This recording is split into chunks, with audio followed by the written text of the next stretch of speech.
होगा। Welcome back. तो कैसे हो आप सब? आई होप आप सब अच्छे होंगे। स्वागत है आप सभी का आपके अपने एसपी स्टडी यूट्यूब चैनल पर। तो गाइस, आज हम इस वीडियो में देखने वाले हैं कि इकोनॉमिक्स के कितने आपके इम्पोर्टेंट क्वेश्चन हैं जो इस बार के बोर्ड एग्जाम के लिए इम्पोर्टेंट है। वो सारे क्वेश्चंस के बारे में इस वीडियो में आज हम डिस्कस करने वाले हैं। तो अगर आप इस चैनल पर पहली बार आए हो तो इस चैनल को सब्सक्राइब कर लेना, बेल आइकन को भी प्रेस कर देना ताकि वीडियो के जो भी नोटिफिकेशन हो वो सबसे पहले आपके पास पहुंचे। और इसी तरह से हर सब्जेक्ट के आपके जो भी इम्पोर्टेंट क्वेश्चन है, मॉडल पेपर है, उन सबका फुल सॉल्यूशन आपको इसी चैनल पर मिलने वाला है। तो गाइस, अगर अभी तक आपने चैनल सब्सक्राइब नहीं किया है तो आप इस चैनल को सब्सक्राइब कर ले। और गाइस, जो भी आपके सब्जेक्ट है, जिस सब्जेक्ट का भी आपको मॉडल पेपर का फुल सॉल्यूशन चाहिए हो तो वो आप हमें कमेंट बॉक्स में जरूर बताएं। और अगर आपको वीडियो अच्छा लगे तो please tell me in the comment box. Okay, so without saying let's. तो गाइस देखिए, चलिए शुरू करते हैं। तो यहाँ पर जो आपका फर्स्ट है तो वो मैंने क्वेश्चन यहाँ पर लिया है कि मांग के नियम से क्या अभिप्राय है। मांग के नियम से क्या अभिप्राय है। कई बार ये क्वेश्चन आपका बोर्ड एग्जाम में आज किया गया है और इस बार के बोर्ड एग्जाम के लिए ये जो आपका क्वेश्चन है इम्पोर्टेंट है। तो अच्छे से आप इस प्रश्न को तैयार कर लेंगे। ठीक है, इसका आंसर आपको अच्छी तरह से याद कर लेना है कि मांग के नियम से क्या अभिप्राय है। नहीं तो यही क्वेश्चन इस तरह से भी आपका पूछा जाता है कि मांग मात्रा में परिवर्तन कब होता है। या तो आपका ये क्वेश्चन पूछा जाएगा, नहीं तो आपका ये पूछ लिया जाएगा कि मांग के नियम से क्या अभिप्राय है। ठीक है, तो मांग का जो नियम है वो आपको अच्छी तरह से याद कर लेना है। और ये जो आपका क्वेश्चन दिया गया कि मांग मात्रा में परिवर्तन कब होता है, इसका भी आंसर आप अच्छे से तैयार कर लेंगे। पर जो मांग का नियम है ये आपका 100% इस बार के बोर्ड एग्जाम में आज किया जा सकता है, तो इसको आप अच्छे से तैयार कर लीजिए। ठीक है, दोनों क्वेश्चन समझ में आ गए। मांग के नियम से क्या अभिप्राय है और मांग मात्रा में परिवर्तन कब होता है। ठीक है, ये क्वेश्चन आपको तैयार करनी है। इसके बाद जो आपका अगला प्रश्न है तो वो यहाँ पर दिया गया है कि लागत फलन क्या है। ये प्रश्न जो है ये आपका पूछा जाता है अतलग उत्तरीय प्रश्न में। ठीक है, लागत फलन क्या है तो इसको आप तैयार करेंगे। और जो आपका ये दिया गया मांग मात्रा में परिवर्तन कब होता है, ये आपका ज्यादातर लघु उत्तरीय प्रश्न में रखा जाता है, तो इसको आपको थोड़ा लॉन्ग में याद करना है। ठीक है, लागत फलन क्या है ये आपका पूछा जाता है अतलग उत्तरीय प्रश्न में। और मांग के नियम से क्या अभिप्राय है ये आपका अतलग उत्तरीय प्रश्न में भी रख दिया जाता है, नहीं तो ज्यादातर ये लघु उत्तरीय प्रश्न में आपका आज किया जाता है। ठीक है, तो इसको भी आपको थोड़ा विस्तृत में याद करना है। ठीक है, तो तीनों क्वेश्चन आपको समझ में आ गए। मांग के नियम से क्या अभिप्राय है, मांग मात्रा में परिवर्तन कब होता है और लागत फलन क्या है। ठीक है, ये आपको तैयार करनी है। इसके बाद नेक्स्ट है कि सीमांत लागत क्या है। सीमांत लागत क्या है, ये जो आपका क्वेश्चन है ये आपका आज किया जाता है अतलग उत्तरीय प्रश्न में। ठीक है, सीमांत लागत क्या है इसको आप तैयार करेंगे। एंड इसके बाद नेक्स्ट आपका यहाँ पर क्वेश्चन दिया गया है कि पूर्ति का नियम बताइए। पूर्ति का नियम बताइए, ये भी आपको तैयार कर लेना है। एंड इसके बाद नेक्स्ट यहाँ पर है कि सकल घरेलू उत्पाद से आप क्या समझते हैं। कई बार ये बोर्ड एग्जाम में जो आपका क्वेश्चन ये है कई बार आज किया गया है, सकल घरेलू उत्पाद से आप क्या समझते हैं, तो इसको भी आपको तैयार करना है। और ये जो आपका क्वेश्चन है ये ज्यादातर पूछा जाता है लघु उत्तरीय प्रश्न में, तो थोड़ा इसको आप विस्तृत में याद करेंगे। ठीक है, सकल घरेलू उत्पाद से आप क्या समझते हैं। एंड इसके बाद नेक्स्ट है आपका मध्यवर्ती वस्तु से आप क्या समझते हैं। Very very most important question है, अच्छे से इसको आप तैयार करेंगे। मध्यवर्ती वस्तु से आप क्या समझते हैं, आप पेपर उठाकर देखना, कई बार ये क्वेश्चन रखा गया है। ठीक है, मध्यवर्ती वस्तु से आप क्या समझते हैं, ये आपका अतलग उत्तरीय प्रश्न, नहीं तो आपका लघु उत्तरीय प्रश्न में ये रखा जाएगा। ठीक है, मध्यवर्ती वस्तु से आप क्या समझते हैं, ज्यादातर ये क्वेश्चन आपका अतलग उत्तरीय प्रश्न में पूछा जाता है। ओके, तो इसको आप तैयार कर लेंगे। इसके बाद अगला प्रश्न है आपका कि राष्ट्रीय आय को व्यय विधि से कैसे मापा जाता है। ये क्वेश्चन आपका आज किया जाएगा लघु उत्तरीय प्रश्न में। ठीक है, तो इसको आपको थोड़ा लॉन्ग में याद कर लेना है। ठीक है, राष्ट्रीय आय को व्यय विधि से कैसे मापा जाता है, इसको आप तैयार करेंगे। एंड इसके बाद जो आपका अगला प्रश्न है तो वो यहाँ पर दिया गया है कि वस्तु विनिमय प्रणाली किसे कहते हैं। वस्तु विनिमय प्रणाली किसे कहते हैं, इसको आप तैयार करेंगे। हर क्वेश्चन को आप मेरे साथ लिखते चलिए। ठीक है, तो वस्तु विनिमय प्रणाली किसे कहते हैं ये आपको तैयार करना है। इसके बाद अगला प्रश्न यहाँ पर दिया गया है कि मुद्रा के 4 कार्य क्या हैं। और ये क्वेश्चन आपका इस तरह से भी पूछा जा सकता है कि मुद्रा से आप क्या समझते हैं, या फिर मुद्रा के 4 कार्य क्या है, ये आपसे आज किए जाएंगे। ये आपका अतलग उत्तरीय प्रश्न में रखा जाता है। और वस्तु विनिमय प्रणाली किसे कहते हैं ये भी कई बार अतलग उत्तरीय प्रश्न में आज किया गया है, तो इसको भी आपको तैयार करना है। और इस प्रश्न को भी आपको, इसका आंसर आपको अच्छे से तैयार कर लेने हैं। और जो ये वाला है ये आपका पूछा जाएगा लघु उत्तरीय प्रश्न में, तो इसको आपको थोड़ा लॉन्ग में याद कर लेना है कि राष्ट्रीय आय को व्यय विधि से कैसे मापा जाता है। यहां तक समझ आ गया। इसके बाद अगला प्रश्न देखते हैं। तो नेक्स्ट है यहाँ पर कि भुगतान शेष, अगला प्रश्न यहाँ पर आपका दिया गया है कि भुगतान शेष खाते के चालू खाते और पूंजी खाते की 4 मदें बताइए। भुगतान शेष खाते के चालू खाते और पूंजी खाते की 4 मदें बताइए। ये भी क्वेश्चन आपका कई बार पूछा गया, आप पेपर उठाकर देखना। तो ये आपका किसमें पूछा जाता है, लघु उत्तरीय प्रश्न में। ठीक है, तो ये आपको लघु उत्तरीय प्रश्न की तरह अच्छे से तैयार कर लेना है, थोड़ा लॉन्ग में याद करना है कि भुगतान शेष खाते के चालू खाते और पूंजी खाते की 4 मदें बताइए। ये क्वेश्चन आपको तैयार करना है। एंड इसके बाद अगला प्रश्न यहाँ पर आपका है कि निजी आय से क्या अभिप्राय है। निजी आय तथा व्यक्तिगत आय में क्या अंतर है। अब ये जो आपका प्रश्न है ये आपका विस्तृत में भी पूछा जा सकता है और लघु उत्तरीय प्रश्न में भी पूछा जा सकता है। तो ये आपको थोड़ा बड़ा चढ़ाकर याद करना, थोड़ा लॉन्ग में। गाइस, अगर आपको ये वीडियो पसंद आया है तो आप इस वीडियो को एक लाइक जरूर कर दें, और यदि आपको वीडियो अच्छा लगा है तो एक बार सभी दोस्तों में इस वीडियो को शेयर जरूर करें।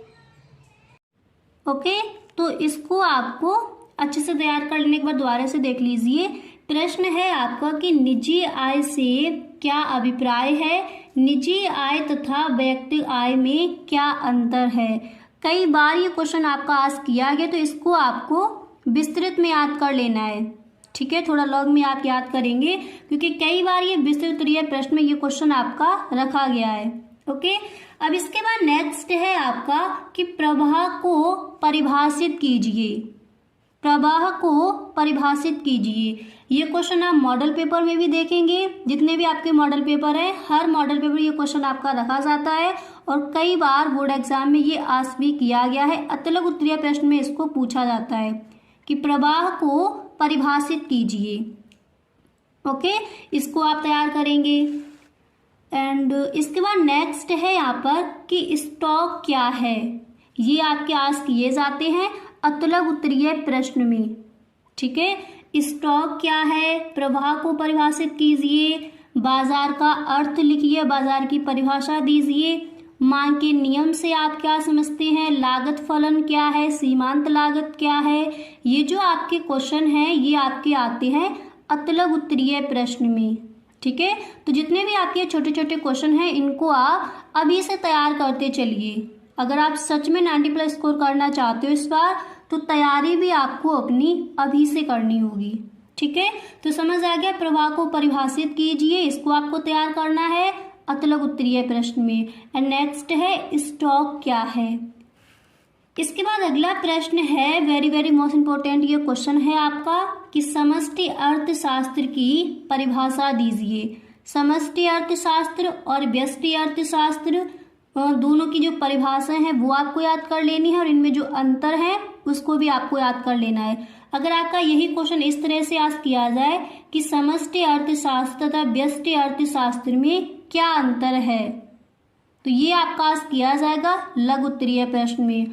और अगर आपका इसी तरह से पूछा जाता है कि समष्टि अर्थशास्त्र की परिभाषा दीजिए या फिर समष्टि अर्थशास्त्र से आप क्या समझते हैं, तो ये आपका आज किया जाएगा अतिलघु उत्तरीय प्रश्न में। या फिर यहाँ पर समष्टि अर्थशास्त्र दिया गया, आपसे पूछ लिया जाए कि व्यष्टि अर्थशास्त्र की परिभाषा दीजिए या फिर व्यष्टि अर्थशास्त्र से आप क्या समझते हैं। ठीक है, तो इसको आप अच्छे से तैयार कर लेंगे। समष्टि अर्थशास्त्र और व्यष्टि अर्थशास्त्र में अंतर भी याद कर लेंगे आप, क्योंकि वो आपका लघु उत्तरीय प्रश्न में क्वेश्चन आस्क किया जा सकता है।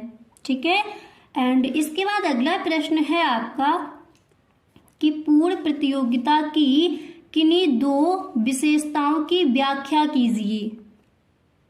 पूर्ण प्रतियोगिता की किन्हीं दो विशेषताओं की व्याख्या कीजिए।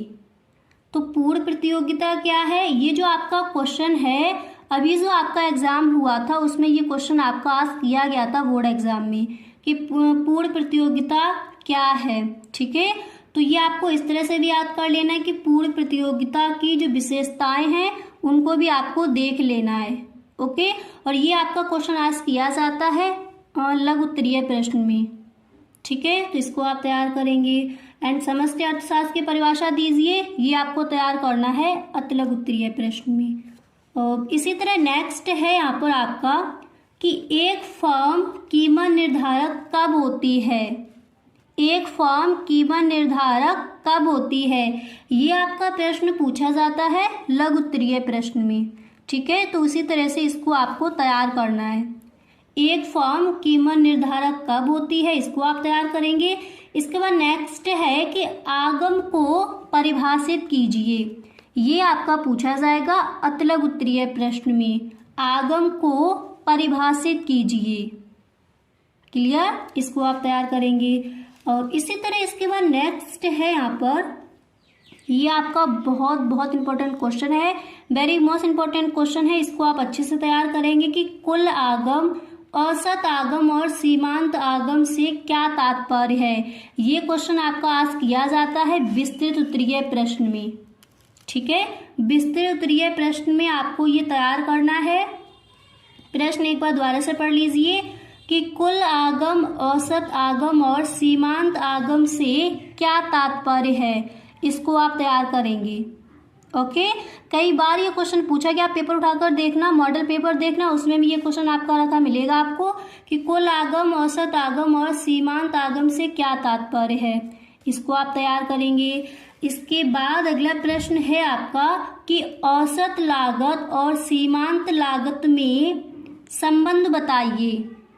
औसत लागत और सीमांत लागत में संबंध बताइए, ये क्वेश्चन आपका आस्क किया जाएगा लघु उत्तरीय प्रश्न में। और अगर आपसे इस तरह से पूछ लिया जाए कि औसत लागत क्या है, सीमांत लागत क्या है, तो ये आपका क्वेश्चन आस्क किया जाएगा अतिलघु उत्तरीय प्रश्न में। अगर इस तरह से पूछा जाए कि औसत लागत और सीमांत लागत में संबंध क्या है, संबंध बताइए, तब ये क्वेश्चन आपका आस्क किया जाएगा लघु उत्तरीय प्रश्न में। तो इसको भी आप थोड़ा लॉन्ग में याद करेंगे। ठीक है, इसके बाद अगला प्रश्न है आपका कि गिफिन विरोधाभास को संक्षेप में समझाइए। गिफिन विरोधाभास को संक्षेप में समझाइए। तो ये जो क्वेश्चन है ये आपका विस्तृत उत्तरीय प्रश्न में कई बार देखा गया है। ठीक है, तो इसको आप लॉन्ग में याद करेंगे। गिफिन विरोधाभास को संक्षेप में समझाइए, ये आपको विस्तृत उत्तरीय प्रश्न में तैयार कर लेना है। एंड इसके बाद आपका अगला प्रश्न यहाँ पर दिया गया कि पूरक वस्तुएं किसे कहते हैं, उदाहरण सहित समझाइए। कई बार क्वेश्चन आस्क किया गया है, बहुत इजी भी है, आपको याद कर लेना है। ये आपका पूछा जाएगा अतिलघु उत्तरीय प्रश्न में कि पूरक वस्तुएं किसे कहते हैं, उदाहरण सहित समझाइए। किसमें पूछा जाएगा, अतिलघु उत्तरीय प्रश्न में पूछा जाएगा। अच्छे से आप इस प्रश्न को तैयार कर लेंगे। तो आज हमने देखे कुछ इकोनॉमिक्स के इंपॉर्टेंट क्वेश्चंस। तो आई होप आपको वीडियो अच्छा लगा होगा। गाइस, अगर सच में आपको वीडियो पसंद आया है गाइस अगर आपको सच में ये वीडियो पसंद आया है तो आप इस वीडियो को एक लाइक ज़रूर कर दें।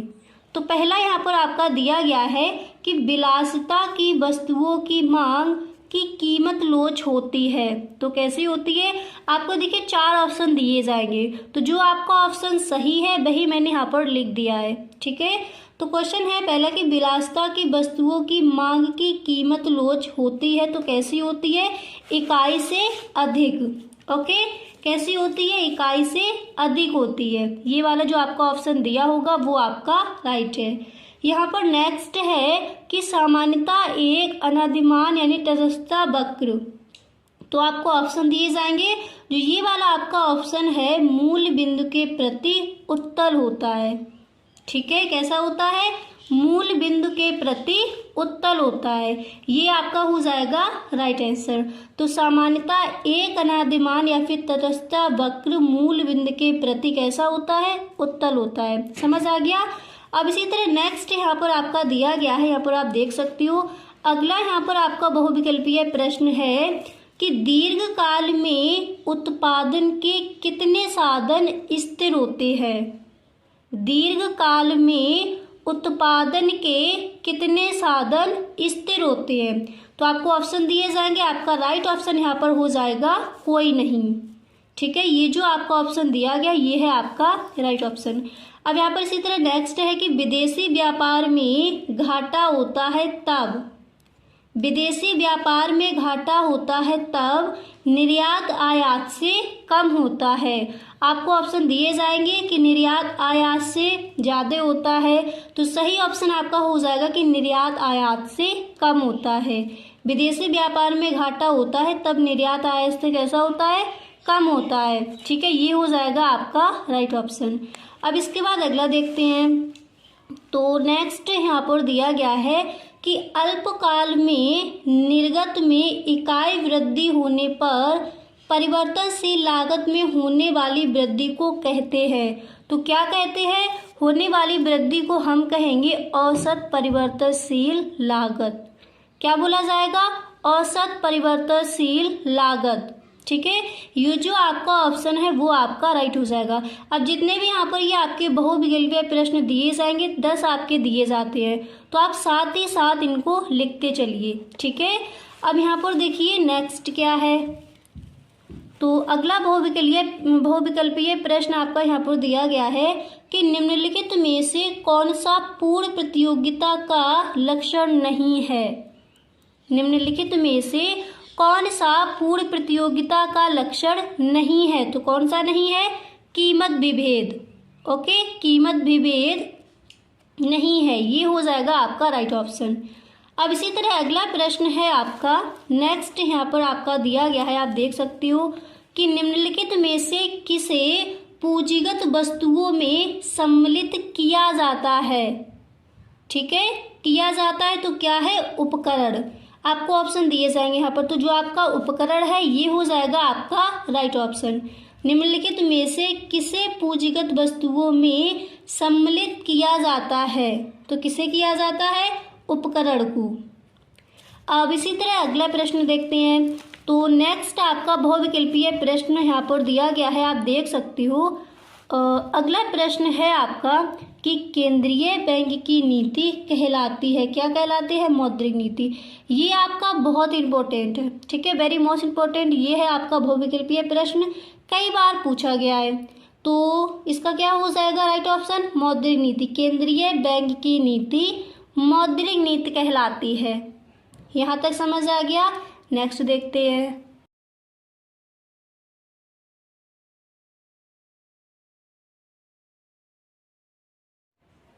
इसके बाद नेक्स्ट देखिए आपका यहाँ पर दिया गया है कि आय में इकाई वृद्धि होने पर उपभोग में होने वाली वृद्धि को कहते हैं। आय में इकाई वृद्धि होने पर उपभोग में होने वाली वृद्धि को क्या कहते हैं, सीमांत उपभोग प्रवृत्ति। ठीक है, ये जो आपका ऑप्शन दिया जाएगा ये हो जाएगा आपका राइट ऑप्शन। इसके बाद 10वां आपका दिया गया है कि नगद कोष अनुपात का निर्धारण किया जाता है। तो किसके द्वारा किया जाता है, आपको पता है, केंद्रीय बैंक द्वारा। ठीक है, 10वां क्या दिया गया है कि नकद कोष अनुपात का निर्धारण किया जाता है किसके द्वारा? केंद्रीय बैंक द्वारा। ये ऑप्शन आपका हो जाएगा राइट। ठीक है, तो 10 आपके बहुविकल्पीय प्रश्न आएंगे जो इस बार के बोर्ड एग्जाम के लिए इम्पोर्टेंट है। वो सारे बहुविकल्पीय प्रश्न मैंने आपको बता दिए। अब यहाँ पर हम देखेंगे कि अतलग उत्तरीय प्रश्न आपको कौन कौन से तैयार करने हैं इस बार के बोर्ड एग्जाम के लिए। तो यहाँ पर आप देख सकते हैं अतलग उत्तरीय प्रश्न में जो आपका सबसे पहला प्रश्न है वो यहाँ पर दिया गया है कि अल्पकाल एवं दीर्घकाल में भेद कीजिए। अल्पकाल एवं दीर्घकाल में भेद कीजिए। तो देखिए इसका आंसर आप इस तरह से लिख कर आओगे। ठीक है, सबसे पहले आपको डालनी है हेडिंग अल्पकाल। फिर आपको इसमें लिखना है कि अल्पकाल में उत्पादन के साधन 2 प्रकार के होते हैं। अल्पकाल में उत्पादन के साधन 2 प्रकार के होते हैं। कौन कौन से? स्थिर साधन और दूसरा है परिवर्तनशील साधन। तो स्थिर साधन क्या है? स्थिर साधन जिनकी मात्रा में उत्पादन प्रक्रिया में परिवर्तन नहीं होता। और परिवर्तनशील साधन क्या है? परिवर्तनशील साधन वे हैं जिनकी मात्रा में उत्पादन प्रक्रिया की आवश्यकता अनुसार परिवर्तन किया जा सकता है। ठीक है, अब इसके बाद यहाँ पर आपको लिखना है कि अल्पकाल में फर्म अन्य साधनों को स्थिर रखते हुए केवल परिवर्तन साधन को बढ़ाकर उत्पादन स्थिर में परिवर्तन करती है। ठीक है, इसके बाद आपको हेडिंग डालनी है दीर्घकाल। ठीक है, फिर देखिए दीर्घकाल में आपको क्या लिखना है, यहाँ पर आप देख सकते हो। दीर्घकाल में आपको लिखना है कि दीर्घकाल में कोई भी साधन स्थिर नहीं होता। सभी साधनों की मात्रा को उत्पादन प्रक्रिया की आवश्यकता अनुसार घटाया बढ़ाया जा सकता है। तो इस तरह से आपको अल्पकाल एवं दीर्घकाल में भेद इस तरह से आपको बताना है। क्लियर? यहाँ तक समझ आ गया? इसके बाद अगला प्रश्न देखते हैं। तो यहाँ पर नेक्स्ट प्रश्न है आपका कि बजट रेखा को परिभाषित कीजिए। बजट रेखा को परिभाषित कीजिए, इसका आंसर देखते हैं। तो बजट रेखा क्या है? सबसे पहले आपको हेडिंग डालनी है ब्लैक पेन से बजट रेखा। ठीक है, इसके बाद आपको इस तरह से लिखना है कि बजट रेखा या कीमत रेखा वह है जो 2 वस्तुओं के ऐसे संयोगों को प्रदर्शित करती है जिसके उपभोक्ता दी हुई आय व वस्तु की कीमत के साथ खरीदता है, बजट रेखा या कीमत रेखा कहलाती है। ठीक है, अगर आपसे इस तरह से क्वेश्चन आस्क किया जाए कि कीमत रेखा क्या है तब भी आपको यही लिखना है। और अगर आपका प्रश्न इसी तरह से पूछा जाए कि बजट रेखा को परिभाषित कीजिए या फिर बजट रेखा से आप क्या समझते हैं, ठीक है, तो इसी तरह से आपको आंसर लिखकर आना है। ठीक है, एक बार दोबारा से देख लीजिए। बजट रेखा या कीमत रेखा वह है जो 2 वस्तुओं के ऐसे संयोगों को प्रदर्शित करती है जिसके उपभोक्ता दी हुई आय व वस्तु की कीमत के साथ खरीदता है, बजट रेखा या कीमत रेखा कहलाती है। ओके, इस तरह से आप इस प्रश्न का आंसर लिखकर आओगे। अब इसके बाद यहाँ पर जो आपका नेक्स्ट है वो आपका यहाँ पर दिया गया है कि व्यष्टि अर्थशास्त्र क्या है। ठीक है, कई बार ये आपका क्वेश्चन आस्क किया गया। तो व्यष्टि अर्थशास्त्र और समष्टि अर्थशास्त्र की परिभाषा एंड इसमें जो इसके अंतर है वो आपको अच्छे से तैयार कर लेनी है। ठीक है, तो व्यष्टि अर्थशास्त्र क्या है इसको समझिए। तो इस तरह से आपका प्रश्न आस्क किया जाएगा, व्यष्टि अर्थशास्त्र क्या है या फिर व्यष्टि अर्थशास्त्र की परिभाषा दीजिए। तो इस तरह से आप लिखोगे कि व्यष्टि अर्थशास्त्र में व्यवस्था की विशिष्ट आर्थिक इकाइयों का अध्ययन किया जाता है। व्यष्टि अर्थशास्त्र में क्या किया जाता है? विशिष्ट आर्थिक इकाइयों का अध्ययन किया जाता है, जैसे वस्तु अथवा साधन का मूल्य निर्धारण। तो वो हमारा हो जाएगा व्यष्टि अर्थशास्त्र। ठीक है, इसके बाद अगला प्रश्न देखते हैं। तो यहाँ पर जो आपका नेक्स्ट क्वेश्चन है वो है कि उत्पादन की स्थिर लागत से क्या तात्पर्य होता है। उत्पादन की स्थिर लागत से क्या तात्पर्य होता है, इसका आंसर देखिए। तो स्थिर लागत वह लागत है जिसकी कुल राशि अल्पकाल में उत्पादन की मात्रा में परिवर्तन होने पर पूर्णतः अपरिवर्तित रहती है।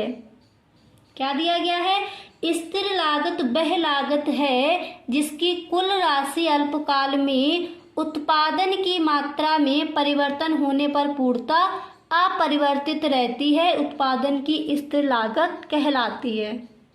क्लियर। इस तरह से आप इस प्रश्न का आंसर लिखकर आएंगे। अब इसके बाद एक प्रश्न और देखते हैं। तो नेक्स्ट है यहाँ पर आपका कि पूर्ण प्रतियोगिता की कोई 3 विशेषताएं लिखिए। पूर्ण प्रतियोगिता की कोई 3 विशेषताएं लिखिए। तो किस तरह से आपको लिखनी है आप देख सकते हैं। आप लिखोगे कि पूर्ण प्रतियोगिता की 3 विशेषताएं निम्नलिखित हैं। कौन कौन सी हैं यहाँ पर आप देख सकती हो। ठीक है, तो आपको इस तरह से आंसर लिखना है। पहले आपको फर्स्ट पॉइंट डालना है, उसमें आप लिखोगे क्रेताओं और विक्रेताओं की संख्या बहुत अधिक होती है, इतनी अधिक कि कोई भी क्रेता अथवा विक्रेता अकेले वस्तु की कीमत को प्रभावित नहीं कर सकता। ठीक है, इस तरह से आपको लिखना है। इसके बाद यहाँ पर आपको डालना है सेकंड पॉइंट। फिर उसमें आप लिखोगे कि बिक्री की जाने वाली वस्तु की सभी इकाइयाँ समान होनी चाहिए, उनके आकार, रूप, रंग, गुण आदि में कोई अंतर नहीं होना चाहिए। इसके बाद आप लिखोगे इस प्रकार वस्तु की इकाइयाँ एक दूसरे की पूर्ण स्थानापन्न होती हैं। ठीक है, फिर आपको नेक्स्ट पॉइंट डालना है। फिर उसमें आपको लिखना है कि परिवहन लागत शून्य होती है। तो पूर्ण प्रतियोगिता की विशेषताएं इस तरह से आपको बतानी है। अब गाइस जितने भी आपके क्वेश्चंस रह गए हैं, आपके लघु उत्तरीय प्रश्न एंड आपके अतिलघु उत्तरीय प्रश्न में कुछ रह गए हैं, तो यहाँ पर जो आपका फर्स्ट क्वेश्चन है तो वो यहाँ पर दिया गया है कि आर्थिक क्रिया को स्पष्ट कीजिए। ये क्वेश्चन आपका अतिलघु उत्तरीय प्रश्न में कई बार आस्क किया गया है। आर्थिक क्रिया को स्पष्ट कीजिए, इस क्वेश्चन को आपको तैयार कर लेना है। ओके, आर्थिक क्रिया को स्पष्ट कीजिए। इसके बाद नेक्स्ट आपको तैयार करना है विनिमय किसे कहते हैं। विनिमय किसे कहते हैं, ये प्रश्न आपका लघु उत्तरीय प्रश्न में भी पूछा जा सकता है और अतिलघु उत्तरीय प्रश्न में ज़्यादातर ये क्वेश्चन आस्क किया जाता है बोर्ड एग्जाम में। विनिमय किसे कहते हैं और आर्थिक क्रिया को स्पष्ट कीजिए, इस तरह से क्वेश्चन आते हैं। ठीक है, इसके बाद नेक्स्ट आपको तैयार करना है कि उत्पादन क्या है। उत्पादन क्या है, ओके, ये आपको तैयार कर लेना है। इसके बाद अगला प्रश्न देखते हैं। तो अगला प्रश्न आपको तैयार करना है कि मांग को परिभाषित कीजिए। मांग को परिभाषित कीजिए, इस प्रश्न को आप अच्छे से तैयार कर लीजिए। ठीक है, मांग को परिभाषित कीजिए। इसके साथ साथ आपको एक क्वेश्चन और तैयार कर लेना है कि मांग के नियम की विवेचना कीजिए। मांग फलन क्या है, इसको आप तैयार करेंगे। एंड नेक्स्ट आपको तैयार कर लेना है मांग के नियम की विवेचना कीजिए। इस तरह से आपसे घुमाकर क्वेश्चन आस्क किया जाएगा। ठीक है, तो मांग का नियम आपको अच्छे से याद कर लेना है एंड मांग फलन क्या है इसको भी आप अच्छे से देख लेंगे। ठीक है, अब इसके बाद नेक्स्ट देखते हैं। अब यहाँ पर नेक्स्ट प्रश्न है आपका कि संतुलन मात्रा से क्या अर्थ है। संतुलन मात्रा से क्या अर्थ है, इसको आप तैयार करेंगे। इसके बाद नेक्स्ट है आपका कि बाजार संतुलन का अर्थ बताइए। ये प्रश्न भी आपका कई बार पूछा गया है। ओके, बाजार संतुलन का अर्थ बताइए, इसको भी आपको तैयार करना है। इसके बाद नेक्स्ट है आपका कि पूर्ण प्रतियोगिता में कीमत कौन निर्धारित करता है। कई बार ये क्वेश्चन आपको आस्क किया गया है, ठीक है। पूर्ण प्रतियोगिता में कीमत कौन निर्धारित करता है, ये आपको तैयार कर लेना है। एंड इसके बाद नेक्स्ट है आपका बाजार में किसी वस्तु के लिए अधिपूर्ति का अर्थ बताइए। बाजार में किसी वस्तु के लिए अधिपूर्ति का अर्थ बताइए, इसको भी आपको तैयार कर लेना है। ओके, यहाँ तक समझ आ गए।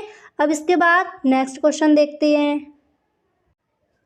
इसके बाद अगला प्रश्न है आपका कि राजकोषीय घाटे का क्या महत्व है। राजकोषीय घाटे का क्या महत्व है, इस प्रश्न को आप तैयार करेंगे। एंड इसके साथ आपको तैयार कर लेना है कि राजस्व घाटे से क्या अभिप्राय है। ओके, राजकोषीय घाटे का क्या महत्व है। एंड इसके बाद आपको तैयार करना है कि राजस्व घाटे से क्या अभिप्राय है, ये प्रश्न आपको तैयार कर लेना है। इसी तरह नेक्स्ट आपको तैयार करना है कि सरकार द्वारा प्राप्त कर पूंजीगत प्राप्तियां क्यों नहीं हैं। सरकार द्वारा प्राप्त कर पूंजीगत प्राप्तियां क्यों नहीं हैं, ये क्वेश्चन भी एक दो बार पूछा गया, तो इसको भी आप तैयार कर लेंगे। एंड इसके बाद नेक्स्ट आपको तैयार करना है कि सरकारी बजट के किन्हीं दो उद्देश्यों को समझाइए। सरकारी बजट के किन्हीं दो उद्देश्यों को समझाइए, ये प्रश्न भी आपको तैयार कर लेना है। इसके साथ ही आपको ये भी तैयार कर लेना है कि राजस्व व्यय तथा पूंजीगत व्यय से क्या अभिप्राय है, प्रत्येक का एक उदाहरण दीजिए। इस तरह से आपसे क्वेश्चन आस्क किया जाएगा। ओके, प्रश्न क्या है एक बार दोबारा से पढ़ लीजिए। प्रश्न आपका यहाँ पर दिया गया है कि राजस्व व्यय तथा पूंजीगत व्यय से क्या अभिप्राय है, प्रत्येक का एक उदाहरण दीजिए। इसको आप तैयार करेंगे। अब इसके बाद अगला प्रश्न देखते हैं। इसके बाद नेक्स्ट आपको तैयार करना है कि विनिमय दर क्या है, इसका निर्धारण कैसे होता है। विनिमय दर क्या है, इसका निर्धारण कैसे होता है, ये आपको तैयार कर लेना है। इस बार के बोर्ड एग्ज़ाम के लिए जितने भी क्वेश्चन इम्पोर्टेंट हैं वो सारे क्वेश्चंस आपको यहाँ पर मिलने वाले हैं।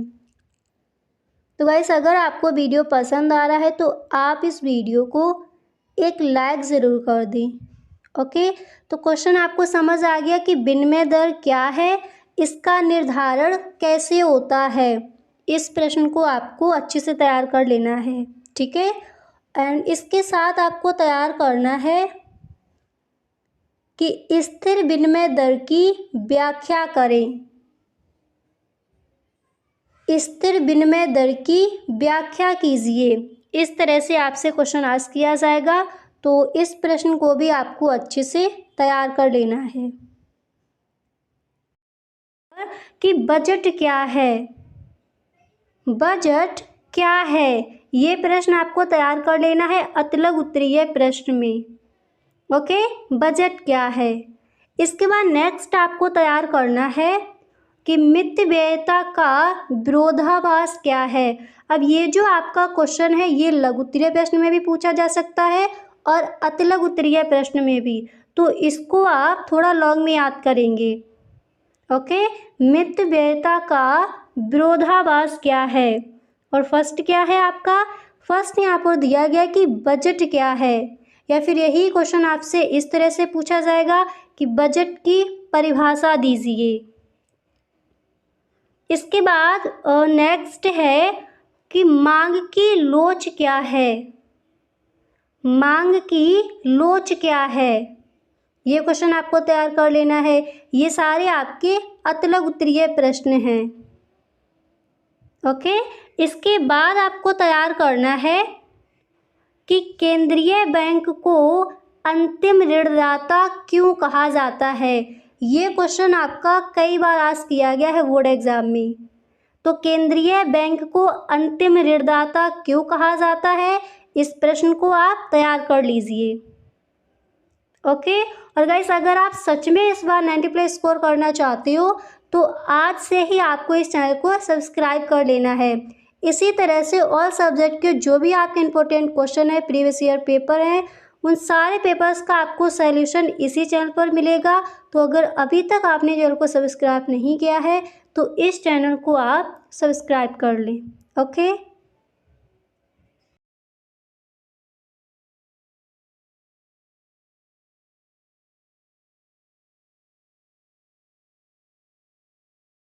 ये आपको तैयार करना है कि अल्पकाल एवं दीर्घकाल में भेद कीजिए।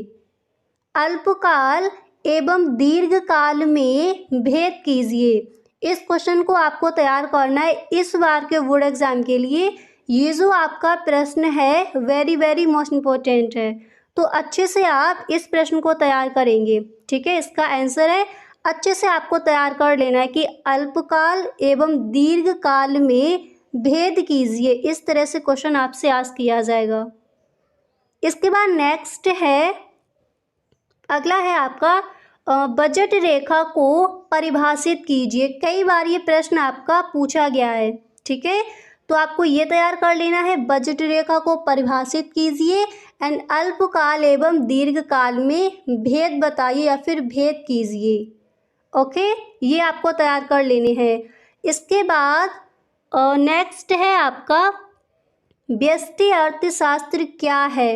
देखिए, व्यष्टि अर्थशास्त्र और समष्टि अर्थशास्त्र दोनों की अच्छे से आपको परिभाषा याद कर लेनी है। ओके, अतलग उत्तरीय प्रश्न में ये प्रश्न आपका हर बार आज किया जाता है। तो व्यष्टि अर्थशास्त्र क्या है और समष्टि अर्थशास्त्र क्या है, ये दोनों क्वेश्चन आपको अच्छे से तैयार कर लेने हैं। ओके। इसके बाद नेक्स्ट है उत्पादन की स्थिर लागत से क्या तात्पर्य होता है। इस प्रश्न को आप तैयार करेंगे। ओके, अल्पकाल एवं दीर्घकाल में भेद कीजिए, बजट रेखा को परिभाषित कीजिए एंड व्यष्टि अर्थशास्त्र क्या है और समष्टि अर्थशास्त्र क्या है, ये आपको तैयार करना है। उत्पादन की स्थिर लागत से क्या तात्पर्य होता है। अब देखिए, ये जो आपका प्रश्न है कि उत्पादन की स्थिर लागत से क्या तात्पर्य होता है, ये प्रश्न आपका लघु उत्तरीय प्रश्न में भी पूछा जा सकता है और अतिलघु उत्तरीय प्रश्न में भी पूछा जा सकता है। तो अच्छे से आप इस प्रश्न को तैयार कर लीजिए। ओके। इसके बाद नेक्स्ट है कि पूर्ण प्रतियोगिता की कोई 3 विशेषताएं लिखिए। पूर्ण प्रतियोगिता की कोई 3 विशेषताएं आपको बतानी है। इसके बाद नेक्स्ट है, अगला प्रश्न है आपका कि औसत भौतिक उत्पाद से क्या आशय है। औसत भौतिक उत्पाद से क्या आशय है, इसको आप तैयार करेंगे। एंड इसके बाद नेक्स्ट है आपका प्रश्न, आपको तैयार करना है कि बाजार का अर्थ लिखिए। ये प्रश्न आपका कई बार पूछा गया है। ठीक है, बाजार का अर्थ लिखिए, इसको आप तैयार करेंगे। इसको थोड़ा आपको लॉन्ग में याद कर लेना है, क्योंकि ये जो प्रश्न है बाजार का क्या अर्थ है या फिर बाजार की परिभाषा दीजिए, ये आपका लघु उत्तरीय प्रश्न में भी कई बार ये प्रश्न पूछा गया है। तो आपको ये अतिलघु उत्तरीय प्रश्न में भी तैयार कर लेना है और लघु उत्तरीय प्रश्न में भी इसको तैयार कर लेना है। ठीक है, बाजार का अर्थ लिखिए। इसके बाद आपको तैयार करना है भुगतान से संतुलन से क्या तात्पर्य होता है। ओके, ये आपको अतिलघु उत्तरीय प्रश्न तैयार कर लेने हैं। ठीक है, तो पहला आपका प्रश्न था कि अल्पकाल एवं दीर्घकाल में भेद कीजिए। दूसरा प्रश्न था आपका बजट रेखा को परिभाषित कीजिए। इसके बाद नेक्स्ट है व्यष्टि अर्थशास्त्र क्या है या फिर व्यष्टि अर्थशास्त्र से आप क्या समझते हैं, व्यष्टि अर्थशास्त्र की परिभाषा दीजिए। इस तरह से आपसे क्वेश्चन आस्क किया जाएगा। इसके बाद नेक्स्ट था आपका उत्पादन की स्थिर लागत से क्या तात्पर्य होता है। ये आपको तैयार करना है। और पूर्ण प्रतियोगिता की कोई 3 विशेषताएं लिखिए, इसको आप तैयार करेंगे। इसके बाद नेक्स्ट था आपका औसत भौतिक उत्पाद से क्या आशय है, बाजार का अर्थ लिखिए, ये प्रश्न तैयार कर लेना है। एंड इसके बाद नेक्स्ट है आपका भुगतान शेष संतुलन से क्या तात्पर्य होता है। क्लियर। ये प्रश्न आपको अतलग उत्तरीय प्रश्न में तैयार कर लेने हैं इस बार के बोर्ड एग्जाम के लिए। अब यहाँ पर हम देखेंगे कि लघु उत्तरीय प्रश्न कौन कौन से आपको इस बार के बोर्ड एग्जाम के लिए तैयार करनी है। तो यहाँ पर पहला प्रश्न मैंने लिया है, ये आप तैयार कीजिए कि उपयुक्त रेखा चित्र द्वारा औसत लागत और सीमांत लागत के संबंध को प्रदर्शित कीजिए। ओके, उपर्युक्त रेखा चित्र द्वारा औसत लागत और सीमांत लागत के संबंध को प्रदर्शित कीजिए, ये आपको प्रश्न तैयार कर लेना है। इसके बाद नेक्स्ट है कि लागत फलन की संकल्पना क्या है, ये आपका वेरी मोस्ट इम्पोर्टेंट क्वेश्चन है। ठीक है, लागत फलन की संकल्पना क्या है, इसको आप तैयार करेंगे। एंड इसके बाद नेक्स्ट है आपका, ये आपको तैयार कर लेना है कि एक आगत का सीमांत उत्पाद क्या होता है। एक आगत का सीमांत उत्पाद क्या होता है, ये प्रश्न आपको किसमें तैयार करने हैं, लघु उत्तरीय प्रश्न में। ओके, इसके बाद अगला प्रश्न है आपका कि उपभोग की सीमांत प्रवृत्ति क्या है। उपभोग की सीमांत प्रवृत्ति क्या है, इस प्रश्न को भी आपको तैयार करना है लघु उत्तरीय प्रश्न में। ओके गाइस, अगर आपको ये वीडियो पसंद आया है तो आप इस वीडियो को एक लाइक जरूर कर दें। और यदि आप इस चैनल पर पहली बार आए हो तो इस चैनल को सब्सक्राइब कर लेना, बेल आइकन को भी प्रेस कर देना ताकि वीडियो की जो भी नोटिफिकेशन हो वो सबसे पहले आपके पास पहुंचे। अब इसके बाद जो आपका नेक्स्ट प्रश्न है तो वो है, यहाँ पर आपको ये तैयार कर लेना है कि मौद्रिक प्रवाह क्या है। मौद्रिक प्रवाह क्या है, इसको आप तैयार करेंगे लघु उत्तरीय प्रश्न में।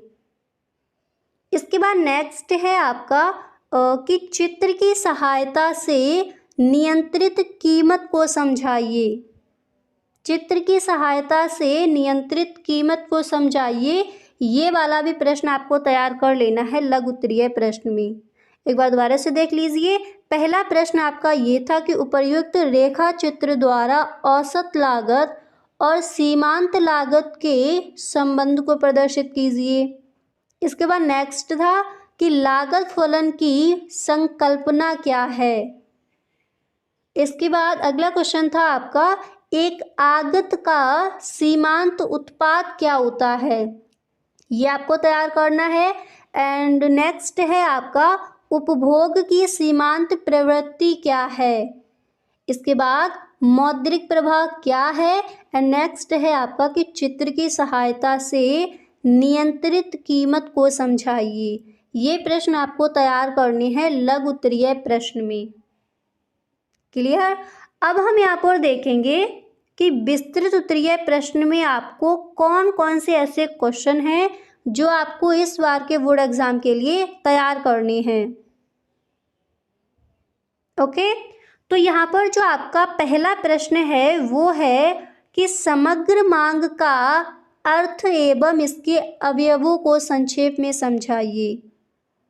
अब ये आपका जो समग्र मांग दिया गया है, क्वेश्चन आपका इस तरह से आस्क किया जाता है कि समग्र मांग से आप क्या समझते हैं।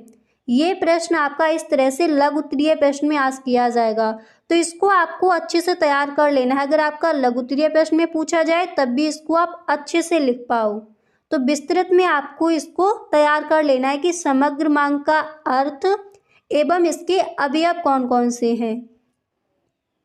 ओके, ये प्रश्न आपको तैयार करना है। इसके बाद नेक्स्ट आपको तैयार कर लेना है कि चालू खाता तथा पूंजी खाता क्या होता है, विवेचना कीजिए। चालू खाता तथा पूंजी खाता क्या होता है, विवेचना कीजिए। ये आपको तैयार करने हैं विस्तृत उत्तरीय प्रश्न में कि समग्र मांग का अर्थ एवं इसके अवयवों को समझाइए, चालू खाता तथा पूंजी खाता क्या होता है, विवेचना कीजिए। ये आपको तैयार करना है।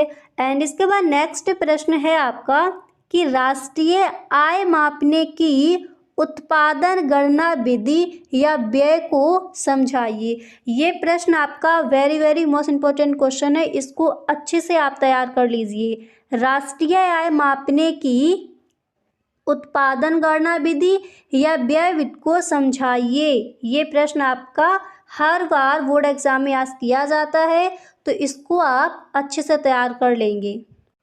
एक विधि आपकी लिखने के लिए आती है, ठीक है। तो राष्ट्रीय आय मापने की उत्पादन गणना विधि या व्यय विधि को समझाइए, ये क्वेश्चन आपको तैयार करना है। एंड इसके बाद नेक्स्ट है कि समष्टि अर्थशास्त्र क्या है, इसकी विषय वस्तु की विवेचना कीजिए। इस तरह से आपका याद किया जाएगा विस्तृत उत्तरीय प्रश्न में। अगर यही प्रश्न आपका लघु उत्तरीय प्रश्न में रखा जाए तो वो इस तरह से पूछा जाएगा कि समष्टि अर्थशास्त्र तथा व्यष्टि अर्थशास्त्र क्या है, या फिर समष्टि अर्थशास्त्र तथा व्यष्टि अर्थशास्त्र से आप क्या समझते हैं। नहीं तो इसी प्रश्न को आपको इस तरह से पूछा जाए कि समष्टि अर्थशास्त्र तथा व्यष्टि अर्थशास्त्र की परिभाषा दीजिए, और इसको आपको विस्तृत में तैयार कर लेना है कि समष्टि अर्थशास्त्र क्या है, इसकी विषय वस्तु की विवेचना कीजिए। इस तरह से इसको आप विस्तृत में तैयार कर लेंगे, ठीक है। और अगर ये प्रश्न आपका अतिलघु उत्तरीय प्रश्न में आज किया जाए तो वो आपका इस तरह से किया जाएगा कि समष्टि अर्थशास्त्र क्या है, या फिर समष्टि अर्थशास्त्र की परिभाषा दीजिए। इसके बाद अगला प्रश्न है वो आपको तैयार करना है कि सार्वजनिक वस्तुएं सरकार के द्वारा ही प्रदान की जानी चाहिए, व्याख्या कीजिए। इस तरह से ये आपका विस्तृत उत्तरीय प्रश्न में आज किया जाएगा कि सार्वजनिक वस्तुएं सरकार के द्वारा ही प्रदान की जानी चाहिए, इस पर व्याख्या कीजिए। ये प्रश्न भी आपको इस बार के बोर्ड एग्जाम के लिए अच्छे से तैयार कर लेना है। तो एक बार दोबारा से देख लीजिए कि विस्तृत उत्तरीय प्रश्न में कौन कौन से ऐसे प्रश्न हैं जो आपको तैयार करनी है। पहला है समग्र मांग का अर्थ एवं इसके अवयवों को संक्षेप में समझाइए। दूसरा था आपका कि चालू खाता तथा पूंजी खाता क्या होता है, विवेचना कीजिए। एंड नेक्स्ट था कि राष्ट्रीय आय मापने की उत्पादन गणना विधि या व्यय को समझाइए। इसके बाद नेक्स्ट है समष्टि अर्थशास्त्र क्या है, इसकी विषय वस्तु की विवेचना कीजिए।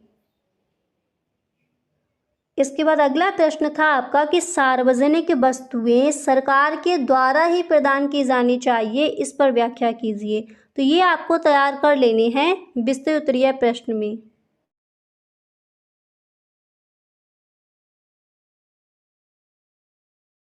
यहाँ पर देखिए जितने भी आपके इम्पोर्टेंट क्वेश्चन हैं वो यहाँ पर हम देखने वाले हैं, ठीक है। तो यहाँ पर जो आपका फर्स्ट क्वेश्चन है तो वो मैंने यहाँ पर लिया है कि बैंक दर को परिभाषित कीजिए। क्वेश्चन क्या है आपका, बैंक दर को परिभाषित कीजिए। ये जो आपका क्वेश्चन है ये आपका पूछा जाएगा अतिलघु उत्तरीय प्रश्न में, बैंक दर को परिभाषित कीजिए। तो इसको आपको अच्छे से तैयार कर लेना है, ठीक है। जितने भी आपके इम्पोर्टेंट क्वेश्चन है वही क्वेश्चन यहाँ पर आपको मिलने वाले हैं, ओके। अब इसके बाद नेक्स्ट दिया गया है आपका कि वैयक्तिक प्रयोज्य आय से क्या आशय है। ये आपका सेकंड क्वेश्चन है, इसको भी आपको तैयार कर लेना है। ये भी कई बार आपका बोर्ड एग्जाम में आज किया गया है, ठीक है। तो बैंक दर को परिभाषित कीजिए, इसको आप तैयार करेंगे। एंड नेक्स्ट है आपका कि वैयक्तिक प्रयोज्य आय से क्या आशय है, इसको आप तैयार करेंगे। इसके बाद अगला प्रश्न है आपका कि सार्वजनिक वस्तु से क्या आशय है, सार्वजनिक वस्तु से क्या आशय है, ये क्वेश्चन आपको तैयार करना है। इसके बाद नेक्स्ट यहाँ पर आपका दिया गया है कि कीमत विभेद किसे कहते हैं। वेरी मोस्ट इम्पोर्टेंट क्वेश्चन है, इस बार के बोर्ड एग्जाम के लिए। ठीक है, तो इसको आप अच्छे से तैयार कर लेंगे कि कीमत विभेद किसे कहते हैं। ओके, यहाँ पर आपको जितने भी क्वेश्चन बताए जाएं सारे क्वेश्चन आप साथ ही साथ लिखते चलिए। तो बैंक दर को परिभाषित कीजिए, ये आपको तैयार करना है। वैयक्तिक प्रयोज्य आय से क्या आशय है, इसको आप तैयार करेंगे। एंड इसके बाद नेक्स्ट है यहाँ पर कि सार्वजनिक वस्तु से क्या आशय है, इसको आप तैयार करेंगे। एंड नेक्स्ट है कीमत विभेद किसे कहते हैं। इसके बाद अगला गाइस, अगर आप अभी तक इस वीडियो में बने हुए हो तो आई होप आपको वीडियो पसंद आ रहा होगा। अगर आपको सच में ये वीडियो अच्छा लगा है तो आप इस वीडियो को एक लाइक जरूर कर दें। और यदि आप इस चैनल पर पहली बार आए हो तो इस चैनल को सब्सक्राइब कर लेना, बेल आइकन को भी प्रेस कर देना ताकि वीडियो की जो भी नोटिफिकेशन हो वो सबसे पहले आपके पास पहुंचे। इसके बाद नेक्स्ट प्रश्न आपका यहाँ पर दिया गया है कि शुद्ध राष्ट्रीय उत्पाद से आप क्या समझते हैं। शुद्ध राष्ट्रीय उत्पाद से आप क्या समझते हैं, इस प्रश्न को आपको तैयार करना है। ओके, इसके बाद अगला प्रश्न है आपका नेक्स्ट यहाँ पर है कि प्रति व्यक्ति आय से क्या आशय है। प्रति व्यक्ति आय से क्या आशय है, इस प्रश्न को आप तैयार करेंगे। इसके बाद नेक्स्ट यहाँ पर दिया गया है कि मांग की लोच मापने का प्रतिशत सूत्र बताइए। कई बार ये आपका जो क्वेश्चन है वो आज किया गया, पेपर उठाकर देखना, कई बार ये प्रश्न देखने को मिला है कि मांग की लोच मापने का प्रतिशत सूत्र बताइए। ठीक है, इसको आप तैयार करेंगे। एंड इसके बाद नेक्स्ट है मुद्रा के 3 प्रमुख कार्य लिखिए। Very very most important question है, अच्छे से इसको आप तैयार कर लीजिए। मुद्रा के प्रमुख कार्य आपको याद कर लेनी है। ठीक है, इसके बाद अगला प्रश्न है आपका कि सीमांत उपभोग प्रवृत्ति क्या होती है। सीमांत उपभोग प्रवृत्ति क्या होती है, इसको आप तैयार करेंगे। एंड इसके बाद अगला प्रश्न है आपका, यहाँ पर आप देख सकती हो कि सीमांत लागत क्या है। ये आपका वेरी मोस्ट इंपॉर्टेंट क्वेश्चन है, सीमांत लागत क्या है। ठीक है, ये आपको बताना है। एंड इसके बाद अगला प्रश्न है आपका कि एकाधिकार की परिभाषा दीजिए। इस बार के बोर्ड एग्जाम के लिए ये आपका जो क्वेश्चन है इम्पोर्टेंट है, एकाधिकार की परिभाषा दीजिए। ओके, एंड इसके बाद अगला प्रश्न है आपका कि बजट रेखा को परिभाषित कीजिए। ठीक है, नहीं तो आपका इस तरह से आ जाएगा कि बजट रेखा से आप क्या समझते हैं। बजट रेखा का अर्थ लिखिए या फिर बजट रेखा को परिभाषित कीजिए। ओके, इस तरह से आपका क्वेश्चन आज किया जाएगा, तो अच्छे से आपको इसको भी देख लेना है। एंड इसके बाद नेक्स्ट आपका दिया गया है कि व्यष्टि अर्थशास्त्र क्या है। व्यष्टि अर्थशास्त्र क्या है, तो व्यष्टि अर्थशास्त्र की आपको क्या करना है, डेफिनेशन अच्छे से याद कर लेनी है। ओके, इसके बाद अगला प्रश्न है आपका नेक्स्ट यहाँ पर दिया गया है कि आधुनिक युग में उत्पादों के साधनों के नाम लिखिए। आधुनिक युग में उत्पादों के साधनों के नाम लिखिए, ये प्रश्न आपको तैयार करना है। इसके बाद अगला प्रश्न है आपका पूर्ण प्रतियोगिता की 3 विशेषताएं लिखिए। अभी जो आपका बोर्ड एग्जाम हुआ था इसमें ये क्वेश्चन आपको आज किया गया है, पूर्ण प्रतियोगिता की 3 विशेषताएं लिखिए। ओके, तो ये भी आपको तैयार कर लेनी है, इस बार भी पूछी जा सकती हैं। ठीक है, अभी जो आपका बोर्ड एग्जाम हुआ था उसमें आपका ये क्वेश्चन आज किया गया था, पूर्ण प्रतियोगिता की 3 विशेषताएं। लघु उत्तरीय प्रश्न में ये आपका प्रश्न रखा गया था। एंड इसके बाद अगला प्रश्न है आपका कि भुगतान शेष संतुलन से क्या तात्पर्य है। ये क्वेश्चन भी आपका 2023 के बोर्ड एग्जाम में आज किया गया था। ठीक है, भुगतान शेष संतुलन से क्या तात्पर्य है, इंपॉर्टेंट है, इसको भी आप तैयार कर लेंगे। एंड इसके बाद नेक्स्ट है कि बाजार का अर्थ लिखिए। बाजार का अर्थ लिखिए, ये क्वेश्चन भी आपका आज किया गया था 2023 के बोर्ड एग्जाम में। ओके, तो इसको भी आपको तैयार कर लेना है। जैसे इस तरह से आपका पूछा गया था बाजार का अर्थ लिखिए, अगर इस बार भी ये क्वेश्चन आपका आज किया जाता है तो इस तरह से पूछ लिया जा सकता है कि बाजार से आप क्या समझते हैं, या फिर बाजार की परिभाषा दीजिए, इस तरह से। ठीक है, तो इसको भी आपको तैयार कर लेना है। एंड इसके बाद अगला प्रश्न यहाँ पर आपका दिया गया है, नेक्स्ट आप देख सकते हो कि उपभोग की सीमांत प्रवृत्ति से आप क्या समझते हैं। ये भी आपका इस बार जो बोर्ड एग्जाम हुआ था उसमें आज किया गया था। उपभोग की सीमांत प्रवृत्ति से आप क्या समझते हैं, तो इसको भी आप तैयार कर लेंगे। एंड इसके बाद नेक्स्ट है आपका कि अर्थव्यवस्था की प्रमुख केंद्रीय समस्या क्या है। अर्थव्यवस्था की प्रमुख केंद्रीय समस्या क्या है, इसको भी आपको तैयार कर लेना, ये आपका इम्पोर्टेंट है। ठीक है, अर्थव्यवस्था की प्रमुख केंद्रीय समस्या क्या है, इसका भी आंसर आप अच्छी तरह से याद कर लेंगे। क्लियर। अब इसके बाद नेक्स्ट है आपका कि पूर्ति वक्र पर संचलन से क्या अभिप्राय है। क्वेश्चन क्या दिया गया है, क्वेश्चन है आपका कि पूर्ति वक्र पर संचलन से क्या अभिप्राय है, इसको आप तैयार करेंगे। एंड नेक्स्ट है आपका, नेक्स्ट यहाँ पर दिया गया है कि पूर्ति तथा स्टॉक में क्या अंतर है। वेरी मोस्ट इंपॉर्टेंट क्वेश्चन है। ठीक है, पूर्ति तथा स्टॉक में क्या अंतर है।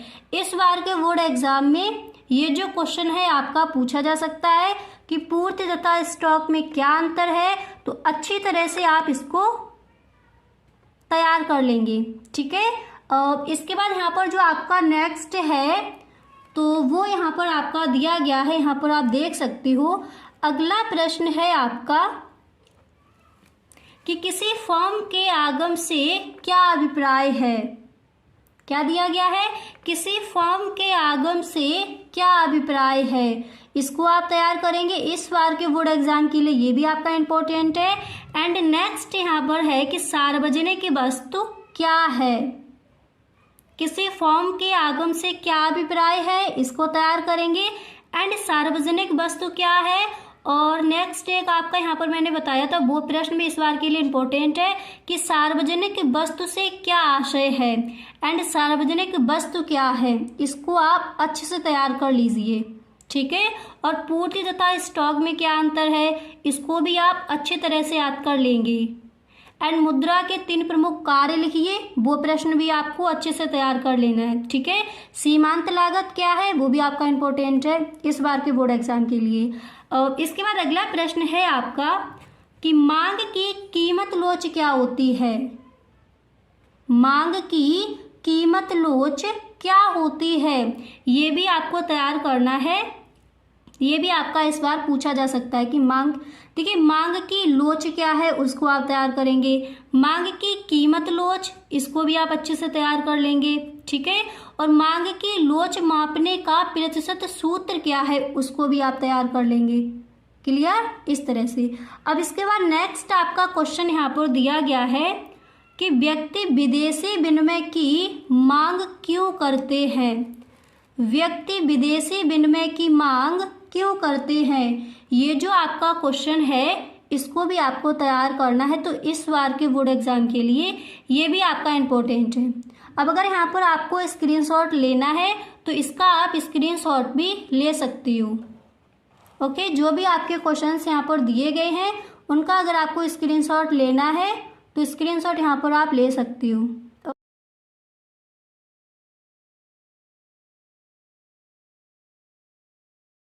तो गाइस ये देखिए, ये है आपका सेकेंड पार्ट। फर्स्ट पार्ट हम आपको करा चुके हैं, उसमें हमने देखे थे जो हमारे इंपॉर्टेंट जो बहुविकल्पीय प्रश्न है वो हमने देखे थे। तो यहाँ पर एक बार आप दोबारा से देख सकते हो गाइस। अगर आपने फर्स्ट पार्ट इसका नहीं देखा है तो डिस्क्रिप्शन बॉक्स में आपको लिंक मिल जाएगा, वहां से आप वो वीडियो देख सकते हो। ठीक है, अतलग उत्तरीय प्रश्न उसमें हमने देख लिए थे।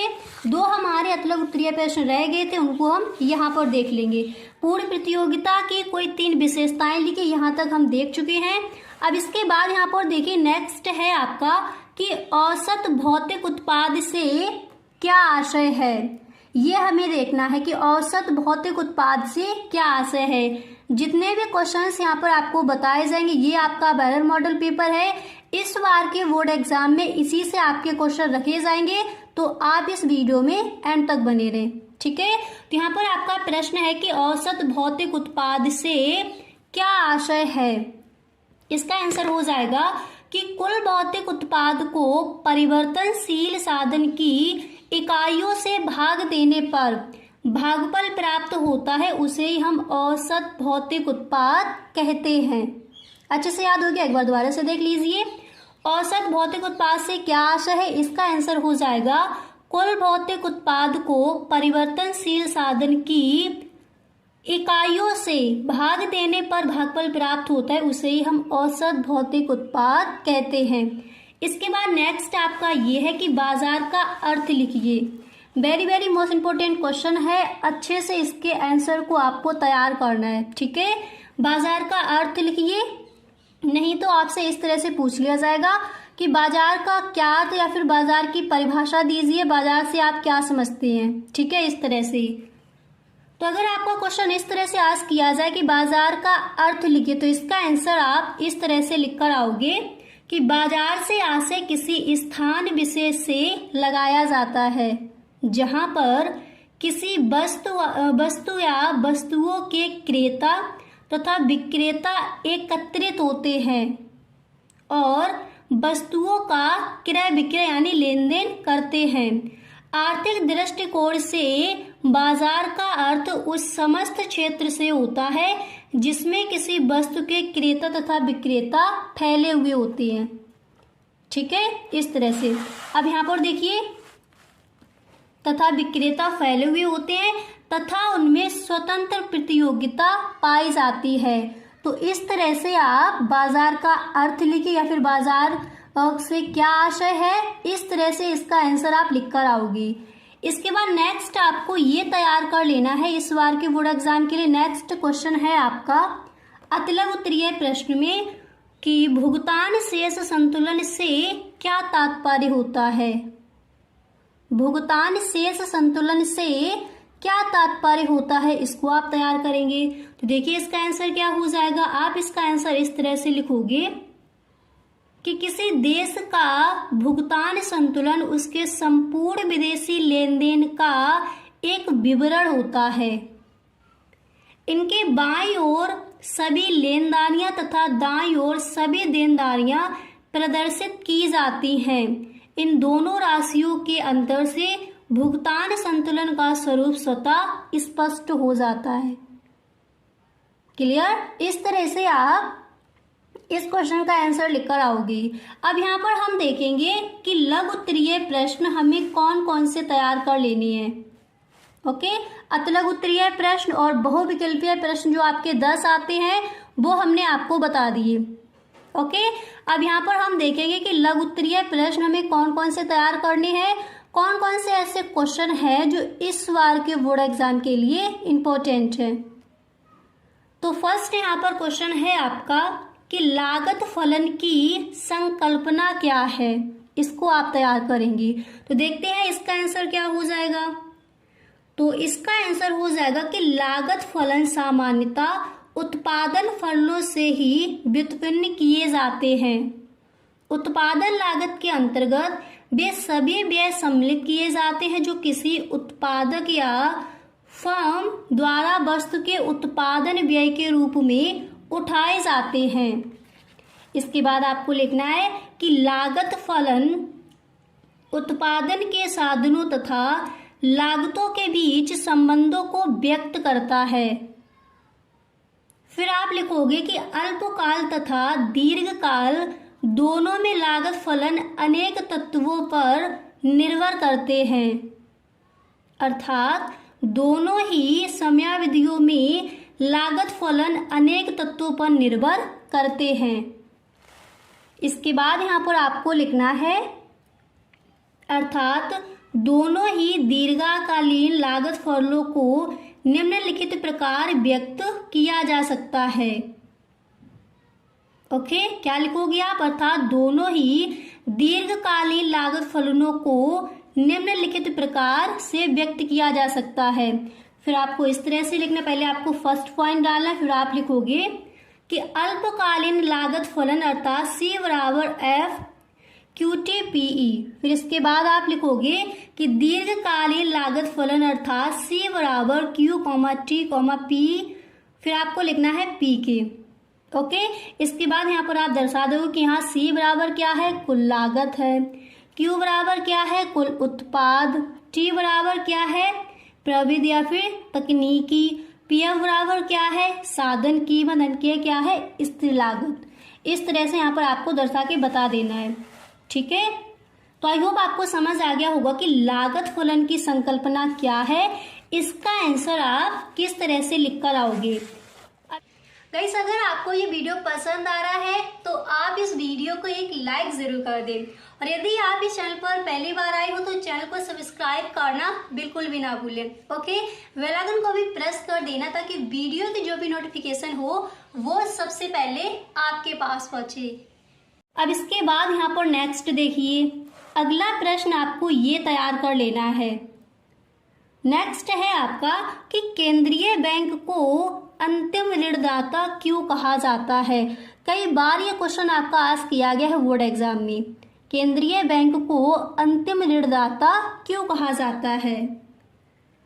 तो देखिए इसका आंसर क्या हो जाएगा। तो इसका आंसर होगा कि देश के अन्य बैंकों जैसे व्यावसायिक बैंक तथा विकास बैंक के लिए केंद्रीय बैंक अर्थात रिजर्व बैंक ऑफ इंडिया अंतिम ऋणदाता के रूप में कार्य करता है। इसके बाद आपको लिखना है कि व्यावसायिक बैंक यदि अपने संसाधनों से पूंजी नहीं जुटा पाते हैं तब वह केंद्रीय बैंक से ऋण की मांग करते हैं और केंद्रीय बैंक उचित प्रतिभूतियों के आधार पर उसे ऋण प्रदान करता है। इस प्रकार आपको लिखना है यहाँ पर, इस प्रकार बैंक अंतिम ऋणदाता के रूप में देश की बैंकिंग व्यवस्था पर नियंत्रण स्थापित करता है। तो केंद्रीय बैंक को अंतिम ऋणदाता क्यों कहा जाता है, आई होप आपको समझ आ गया होगा।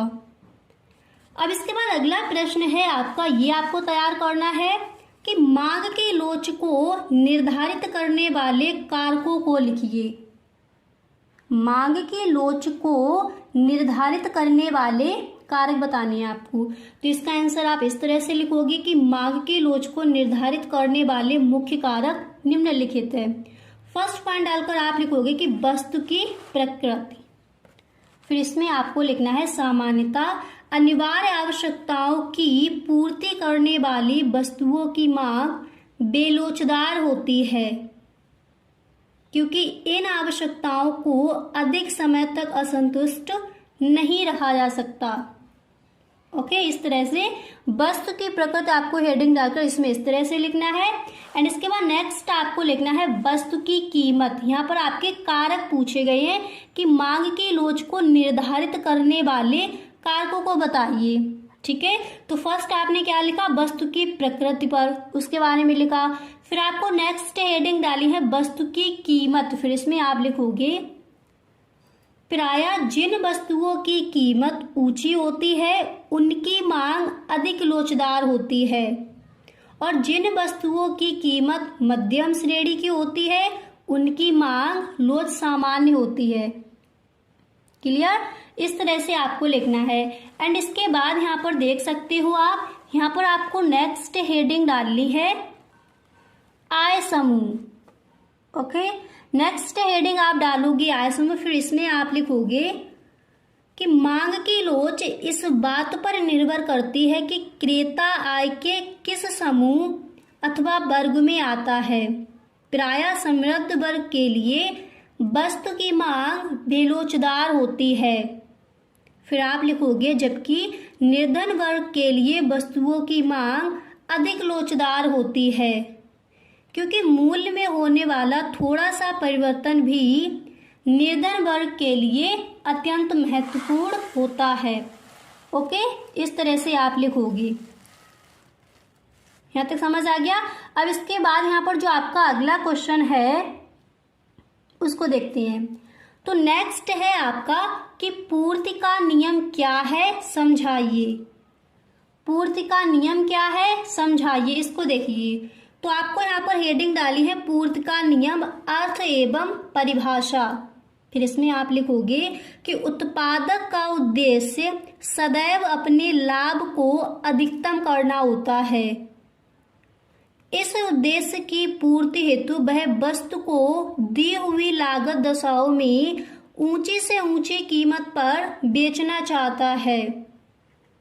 फिर आप लिखोगे कि पूर्ति का नियम यह बताता है कि अन्य बातों के समान रखते हुए किसी वस्तु या सेवा की कीमत में वृद्धि होने पर उसकी पूर्ति में भी वृद्धि होती है। इसके बाद आपको लिखना है तथा कीमत में कमी होने पर उसकी पूर्ति में भी कमी होती है। इस प्रकार कीमत और विक्रय की जाने वाली वस्तु की मात्रा में प्रत्यक्ष तथा सीधा संबंध पाया जाता है।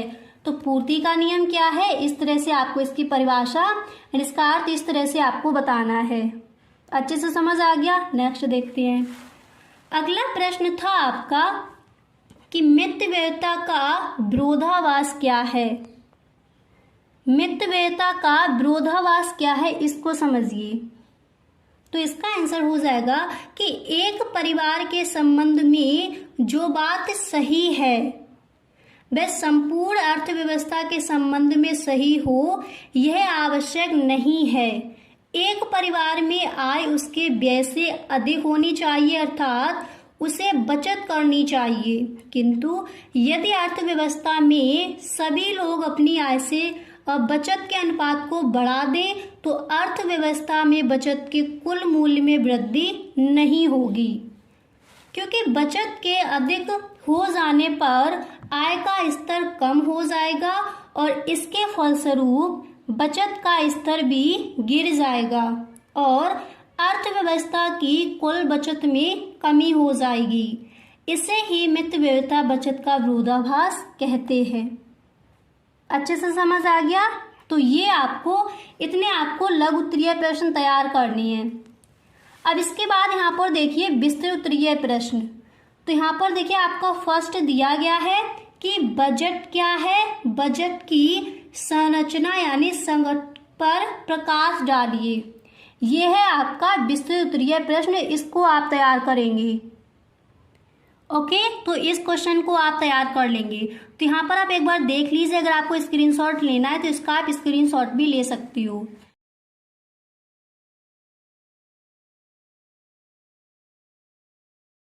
तो गाइस यहाँ पर देखिए जितने भी आपके इंपॉर्टेंट क्वेश्चन हैं वो यहाँ पर हम देखने वाले हैं। ठीक है, तो यहाँ पर जो आपका फर्स्ट क्वेश्चन है तो वो मैंने यहाँ पर लिया है कि बैंक दर को परिभाषित कीजिए।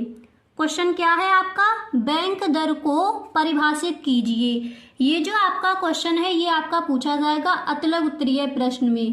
बैंक दर को परिभाषित कीजिए, तो इसको आपको अच्छे से तैयार कर लेना है। ठीक है, जितने भी आपके इंपॉर्टेंट क्वेश्चन है वही क्वेश्चन यहाँ पर आपको मिलने वाले हैं। ओके, अब इसके बाद नेक्स्ट दिया गया है आपका कि वैयक्तिक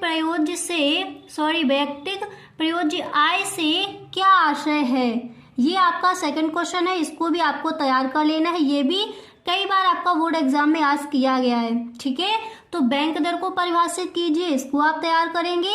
एंड नेक्स्ट है आपका कि वैयक्तिक प्रयोज्य आय से क्या आशय है, इसको आप तैयार करेंगे। इसके बाद अगला प्रश्न है आपका कि सार्वजनिक वस्तु से क्या आशय है। सार्वजनिक वस्तु से क्या आशय है, ये क्वेश्चन आपको तैयार करना है। इसके बाद नेक्स्ट यहाँ पर आपका दिया गया है कि कीमत विभेद किसे कहते हैं। Very very most important question है इस बार के बोर्ड एग्जाम के लिए। ठीक है, तो इसको आप अच्छे से तैयार कर लेंगे कि कीमत विभेद किसे कहते हैं। ओके, यहाँ पर आपको जितने भी क्वेश्चन बताए जाएं सारे क्वेश्चन आप साथ ही साथ लिखते चलिए। तो बैंक दर को परिभाषित कीजिए, ये आपको तैयार करना है। वैयक्तिक प्रयोज्य आय से क्या आशय है, इसको आप तैयार करेंगे।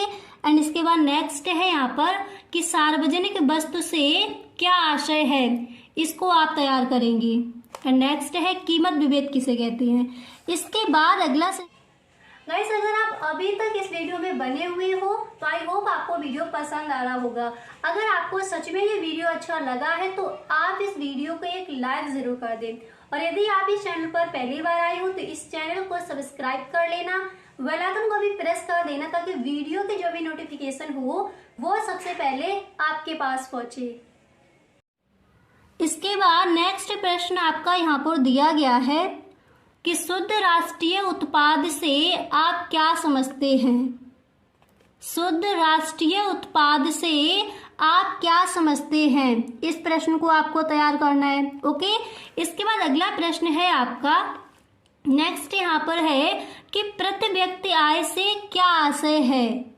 प्रति व्यक्ति आय से क्या आशय है, इस प्रश्न को आप तैयार करेंगे। इसके बाद नेक्स्ट यहाँ पर दिया गया है कि मांग की लोच मापने का प्रतिशत सूत्र बताइए।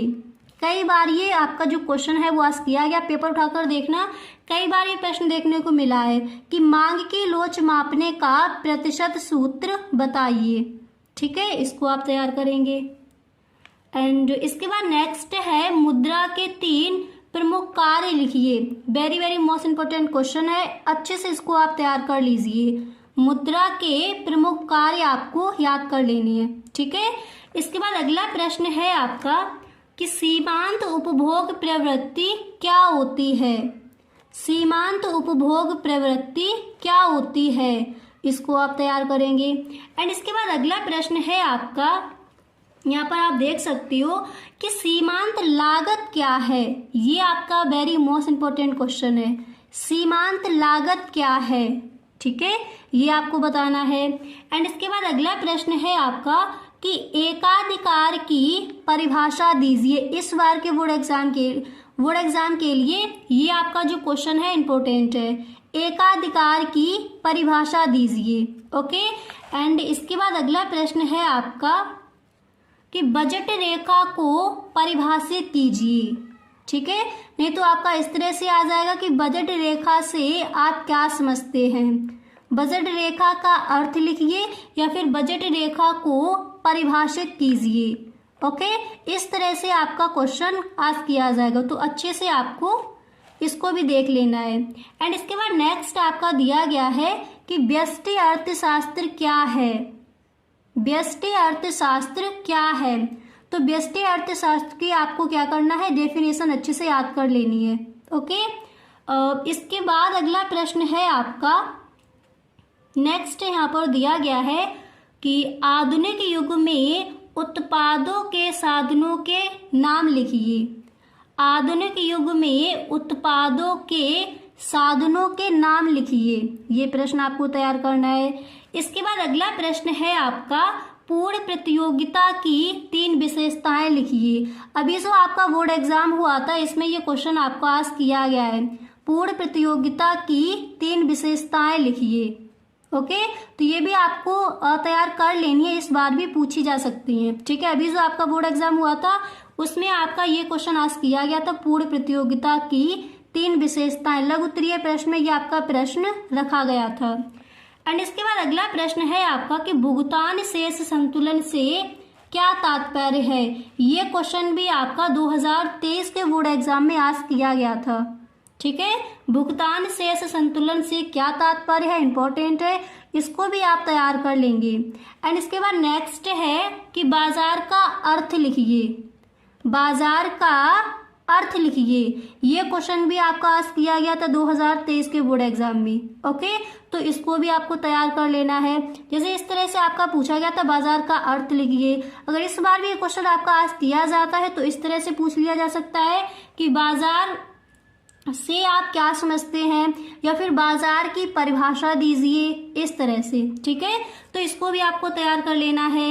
एंड इसके बाद अगला प्रश्न यहाँ पर आपका दिया गया है, नेक्स्ट आप देख सकती हो कि उपभोग की सीमांत प्रवृत्ति से आप क्या समझते हैं। ये भी आपका इस बार जो बोर्ड एग्जाम हुआ था उसमें आज किया गया था, उपभोग की सीमांत प्रवृत्ति से आप क्या समझते हैं, तो इसको भी आप तैयार कर लेंगे। एंड इसके बाद नेक्स्ट है आपका कि अर्थव्यवस्था की प्रमुख केंद्रीय समस्या क्या है। अर्थव्यवस्था की प्रमुख केंद्रीय समस्या क्या है, इसको भी आपको तैयार कर लेना, ये आपका इम्पोर्टेंट है। ठीक है, अर्थव्यवस्था की प्रमुख केंद्रीय समस्या क्या है, इसका भी आंसर आप अच्छी तरह से याद कर लेंगे। क्लियर। अब इसके बाद नेक्स्ट है आपका कि पूर्ति वक्र पर संचलन से क्या अभिप्राय है। क्वेश्चन क्या दिया गया है, क्वेश्चन है आपका कि पूर्ति वक्र पर संचलन से क्या अभिप्राय है, इसको आप तैयार करेंगे। एंड नेक्स्ट है आपका, नेक्स्ट यहाँ पर दिया गया है कि पूर्ति तथा स्टॉक में क्या अंतर है। वेरी मोस्ट इंपॉर्टेंट क्वेश्चन है, ठीक है। पूर्ति तथा स्टॉक में क्या अंतर है, इस बार के बोर्ड एग्जाम में ये जो क्वेश्चन है आपका पूछा जा सकता है कि पूर्ति तथा स्टॉक में क्या अंतर है, तो अच्छी तरह से आप इसको तैयार कर लेंगे, ठीक है। इसके बाद यहाँ पर जो आपका नेक्स्ट है तो वो यहाँ पर आपका दिया गया है, यहाँ पर आप देख सकते हो। अगला प्रश्न है आपका कि किसी फॉर्म के आगम से क्या अभिप्राय है। क्या दिया गया है, किसी फॉर्म के आगम से क्या अभिप्राय है, इसको आप तैयार करेंगे। इस बार के बोर्ड एग्जाम के लिए ये भी आपका इंपॉर्टेंट है। एंड नेक्स्ट यहाँ पर है कि सार्वजनिक वस्तु क्या है, किसी फॉर्म के आगम से क्या अभिप्राय है, इसको तैयार करेंगे।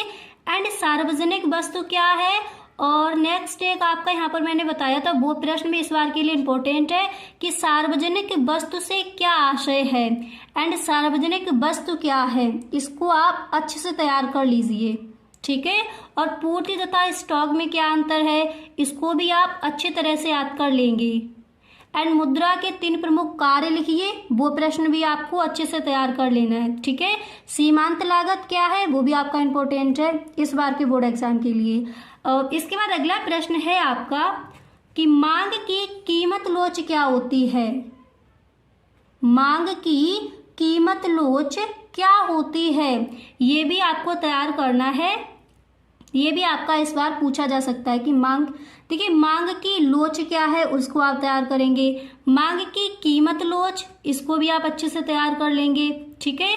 और मांग की लोच मापने का प्रतिशत सूत्र क्या है, उसको भी आप तैयार कर लेंगे। क्लियर, इस तरह से।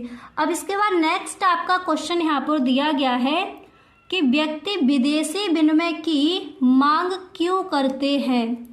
व्यक्ति विदेशी विनिमय की मांग क्यों करते हैं, ये जो आपका क्वेश्चन है इसको भी आपको तैयार करना है। तो इस बार के बोर्ड एग्जाम के लिए ये भी आपका इम्पोर्टेंट है। अब अगर यहाँ पर आपको स्क्रीनशॉट लेना है तो इसका आप स्क्रीनशॉट भी ले सकती हो, ओके। जो भी आपके क्वेश्चंस यहाँ पर दिए गए हैं उनका अगर आपको स्क्रीनशॉट लेना है तो स्क्रीनशॉट यहाँ पर आप ले सकती हो।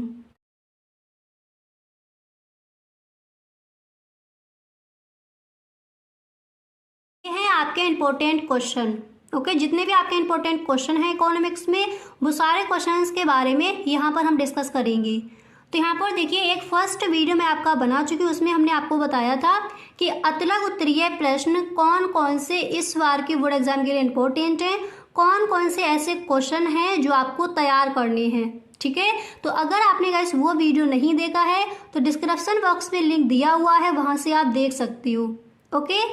तो अतलग उत्तरीय प्रश्न मैंने आपको बता दिया, यहाँ पर हम कुछ देखेंगे लघु उत्तरीय प्रश्न आपको कौन कौन से तैयार कर लेने हैं, ओके।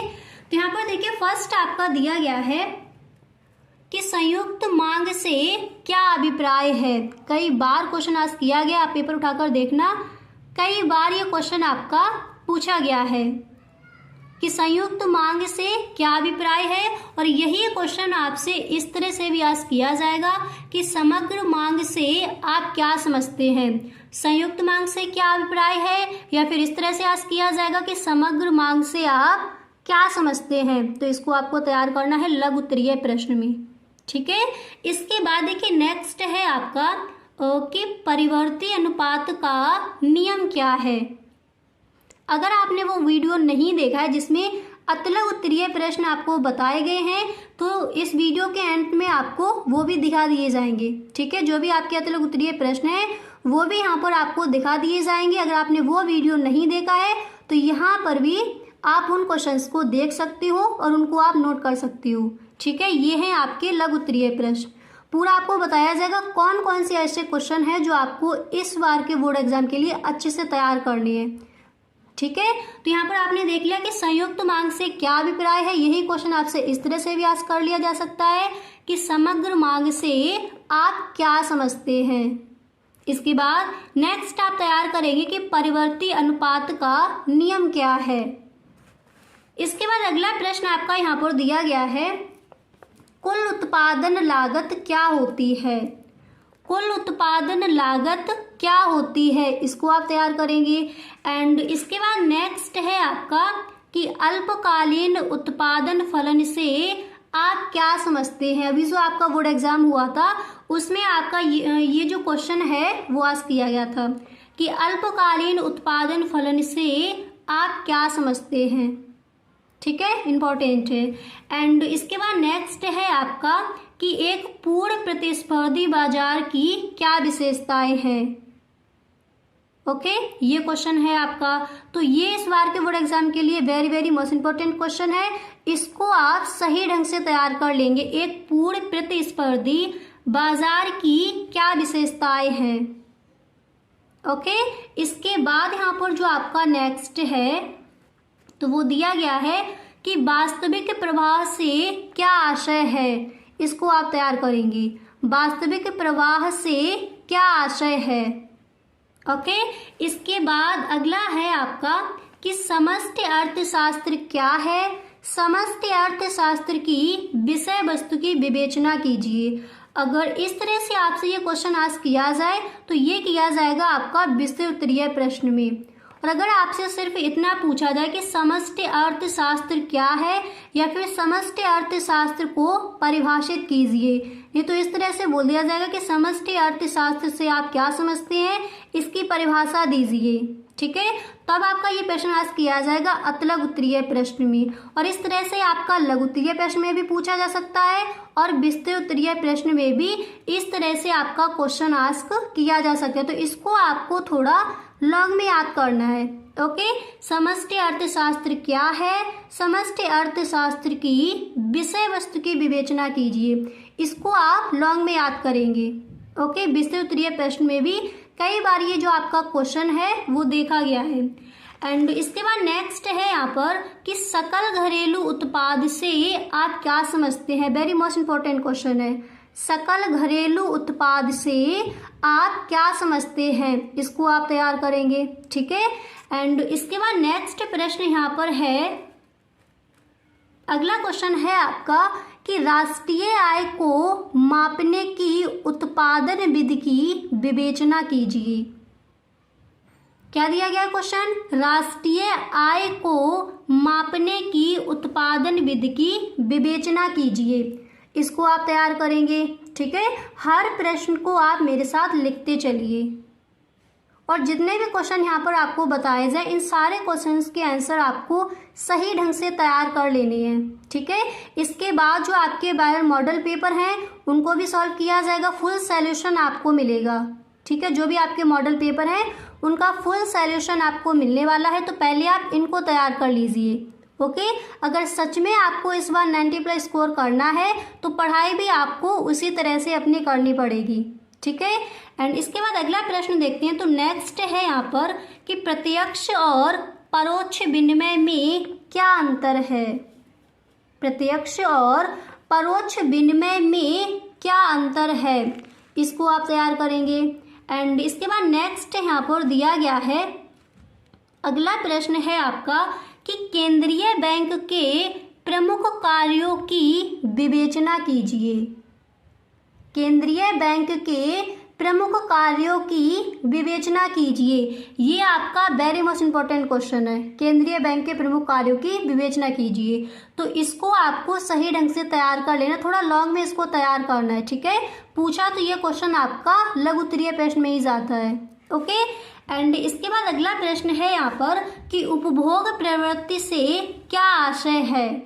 ये आपका अतलग उत्तरीय प्रश्न में भी रख दिया जाता है, उपभोग प्रवृत्ति से क्या आशय है, इसको आप तैयार करेंगे।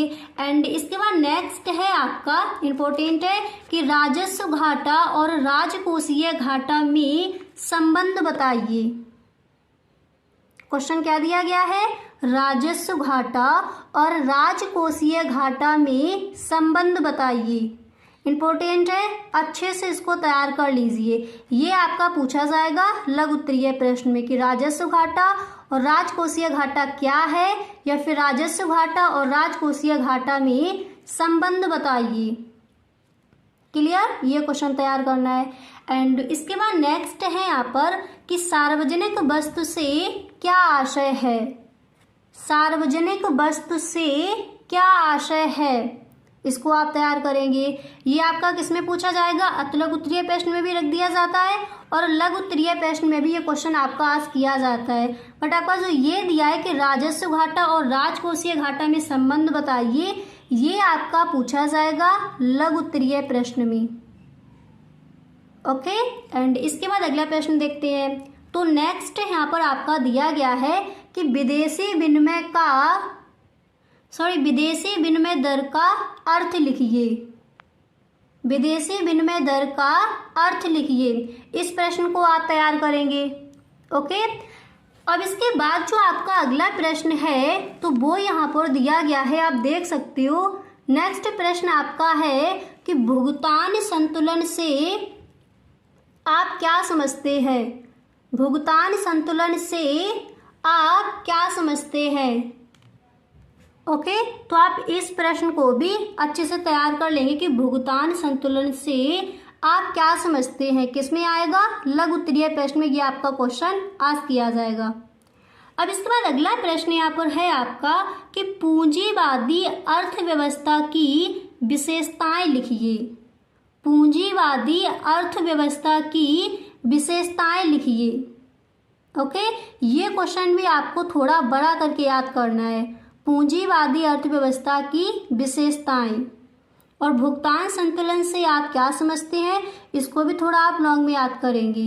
विदेशी विनिमय दर का अर्थ लिखिए, ये आपका लघु उत्तरीय प्रश्न में भी कई बार पूछा गया है। ठीक है, एंड इसके बाद अगला प्रश्न यहाँ पर है कि बाजार का अर्थ लिखिए। ये तो आपको अच्छे से तैयार कर ही लेना है। बाजार का अर्थ लिखिए, बाजार की परिभाषा दीजिए, बाजार से आप क्या समझते हैं या फिर बाजार से क्या आशय है, इस तरह से आपसे क्वेश्चन आज किए जाएंगे। अभी जो आपका बोर्ड एग्जाम हुआ था उसमें ये क्वेश्चन आपका पूछा गया था कि बाजार का अर्थ लिखिए, इस तरह से आपका क्वेश्चन आया था। इंपॉर्टेंट है, अच्छे से इसको आप तैयार कर लेंगे। क्लियर, अब इसके बाद अगला प्रश्न देखते हैं। तो नेक्स्ट यहाँ पर आपका दिया गया है कि सीमांत एवं प्रतिस्थापन दर से क्या आशय है, यह घटती हुई क्यों प्रतीत होती है। क्वेश्चन क्या दिया गया है, सीमांत एवं प्रतिस्थापन दर से क्या आशय है, यह घटती हुई क्यों प्रतीत होती है। इस प्रश्न को भी आपको सही ढंग से तैयार कर लेना है। तो अगर आपको इनका स्क्रीनशॉट लेना है तो आप स्क्रीनशॉट भी ले सकते हो। अब हम आपको बताएंगे कि आपके लघु उत्तरीय प्रश्न कौन से, अगर आपने वो वीडियो नहीं देखा है जिसमें मैंने आपको लघु उत्तरीय प्रश्न बताए हैं कौन कौन से इंपॉर्टेंट हैं, तो यहाँ पर भी आपको दिखा दिए जाएंगे कि कौन कौन से ऐसे आपके क्वेश्चन हैं जो इस बार के बोर्ड एग्जाम के लिए इंपॉर्टेंट है, लघु उत्तरीय प्रश्न। और ये जो आपको प्रश्न बताए गए हैं ये हैं आपके लघु उत्तरीय प्रश्न।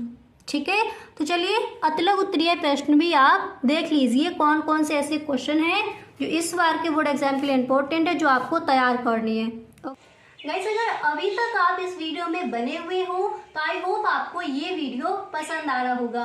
गाइस, अगर आपको ये वीडियो पसंद आया है तो आप इस वीडियो को एक लाइक जरूर कर दें। अगर सच में वीडियो अच्छा लगा है तो अपने सभी दोस्तों में एक बार इस वीडियो को आप शेयर जरूर करें। तो यहाँ पर देखिए ये है आपके लघु उत्तरीय प्रश्न। अब फटाफट से एक बार आप देख लीजिए कि बैंक दर को परिभाषित कीजिए। पहला प्रश्न ये है। दूसरा प्रश्न यहाँ पर मैंने रखा था कि वैयक्तिक प्रयोज्य आय से क्या आशय है, ये भी इस बार के बोर्ड एग्जाम के लिए इंपॉर्टेंट है। और ये सारे क्वेश्चन हैं आपके लघु उत्तरीय प्रश्न। ठीक है, ये आपको ध्यान रखना है। अब इसी तरह अगला प्रश्न है कि सार्वजनिक वस्तु से क्या आशय है। सार्वजनिक वस्तु से क्या आशय है, इसको आप तैयार करेंगे। हर प्रश्न को आपको यहाँ पर दिखाया जाएगा। ठीक है, अगर आपने वो वीडियो नहीं देखा है तो यहाँ पर भी आप देख सकती हो। एंड नेक्स्ट है कि कीमत विभेद किसे कहते हैं, इसको आप तैयार करेंगे। इसके बाद शुद्ध राष्ट्रीय उत्पाद से आप क्या समझते हैं, इस प्रश्न को आपको तैयार करना है। ओके, एंड इसके बाद नेक्स्ट है आपका कि प्रति व्यक्ति आय से क्या आशय है। ये सारे जो भी आपके क्वेश्चन हैं वो हैं आपके अतलग उत्तरीय प्रश्न, ठीक है। प्रति व्यक्ति आय से क्या आशय है, एंड इसके बाद अगला प्रश्न आपका यहाँ पर दिया गया है। नेक्स्ट आप देख सकते हो कि मांग की लोच मापने का प्रतिशत सूत्र बताइए। मांग की लोच मापने का प्रतिशत सूत्र बताइए, ये आपको तैयार करना है। एंड इसके बाद अगला प्रश्न है आपका कि मुद्रा के 3 प्रमुख कार्य लिखिए। ये आपका इंपॉर्टेंट है, मुद्रा के 3 प्रमुख कार्य लिखिए। इसको आप सही ढंग से तैयार कर लेंगे, ठीक है। हर प्रश्न को आप देख लीजिए। इसके बाद नेक्स्ट है कि सीमांत उपभोग प्रवृत्ति क्या होती है, ये आपको तैयार करना है। एंड इसके बाद यहाँ पर अगला प्रश्न है आपका कि सीमांत लागत क्या है। सीमांत लागत क्या है, आप पेपर उठाकर देखना, कई बार ये क्वेश्चन आस्क किया गया है। सीमांत उपभोग प्रवृत्ति क्या होती है, इसको तैयार करेंगे। एंड आप तैयार करेंगे कि सीमांत लागत क्या है। अब इसके बाद अगला प्रश्न है यहाँ पर आपका कि एकाधिकार की परिभाषा दीजिए। एकाधिकार की परिभाषा दीजिए, इसको तैयार करेंगे। एंड इसके बाद नेक्स्ट है बजट रेखा को परिभाषित कीजिए।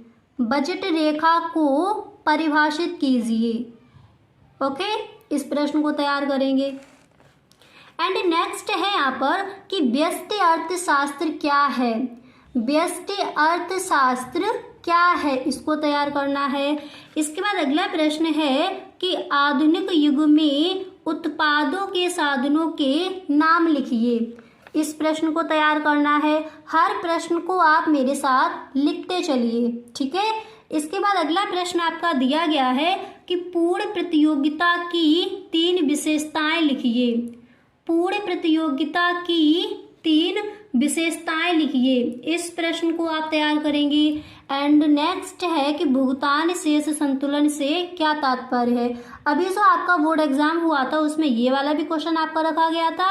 एंड भुगतान शेष संतुलन से आप क्या समझते हैं, क्या तात्पर्य है, ये प्रश्न भी आपका आस्क किया गया था।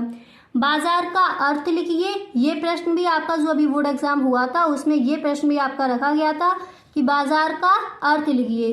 तो ये सारे क्वेश्चन आपके इंपॉर्टेंट है, हर क्वेश्चन को आपको अच्छे से तैयार करना है, क्लियर। इसके बाद नेक्स्ट यहाँ पर आपका दिया गया है अगला प्रश्न है आपका कि उपभोग की सीमांत प्रवृत्ति से आप क्या समझते हैं।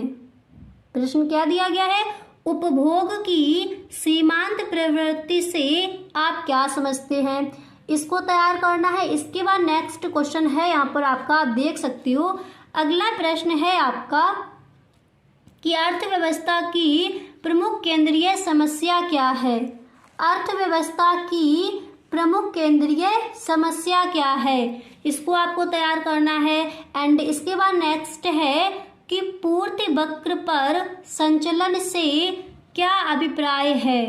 पूर्ति वक्र पर संचलन से क्या अभिप्राय है, इस प्रश्न को आप तैयार करेंगे। एंड ये है आपका very very most important question कि पूर्ति तथा स्टॉक में क्या अंतर है। ये आपका इस बार के बोर्ड एग्जाम में रखा जा सकता है कि पूर्ति तथा स्टॉक में क्या अंतर है, इंपॉर्टेंट है, अच्छे से तैयार कर लेना। इसके बाद अगला प्रश्न है कि किसी फर्म के आगम से क्या अभिप्राय है। किसी फर्म के आगम से क्या अभिप्राय है। एंड इसके बाद अगला प्रश्न दिया गया है कि सार्वजनिक वस्तु क्या है। सार्वजनिक वस्तु क्या है, इसको आप तैयार करेंगे। एंड यहाँ पर नेक्स्ट है आपका कि मांग की कीमत लोच क्या होती है। मांग की कीमत लोच क्या होती है, इस प्रश्न को आपको तैयार करना है। एंड इसके बाद जो आपका अगला प्रश्न है तो वो यहाँ पर दिया गया है कि व्यक्ति विदेशी विनिमय की मांग क्यों करते हैं। व्यक्ति विदेशी विनिमय की मांग क्यों करते हैं, इस प्रश्न को आप तैयार करेंगे। तो जो आपके लघु उत्तरीय प्रश्न थे वो मैंने यहाँ पर आपको ये पढ़ा दिए हैं कि लघु उत्तरीय प्रश्न आपको कौन कौन से तैयार करने हैं, यहाँ पर आप देख सकते हो। तो ये है आपके लघु उत्तरीय प्रश्न जो आपको इस बार के बोर्ड एग्जाम के लिए तैयार करने हैं। और अतलग उत्तरीय प्रश्न है आपके ये जो आपके प्रश्न है वो है अतलग उत्तरीय प्रश्न, आप इनको तैयार करेंगे।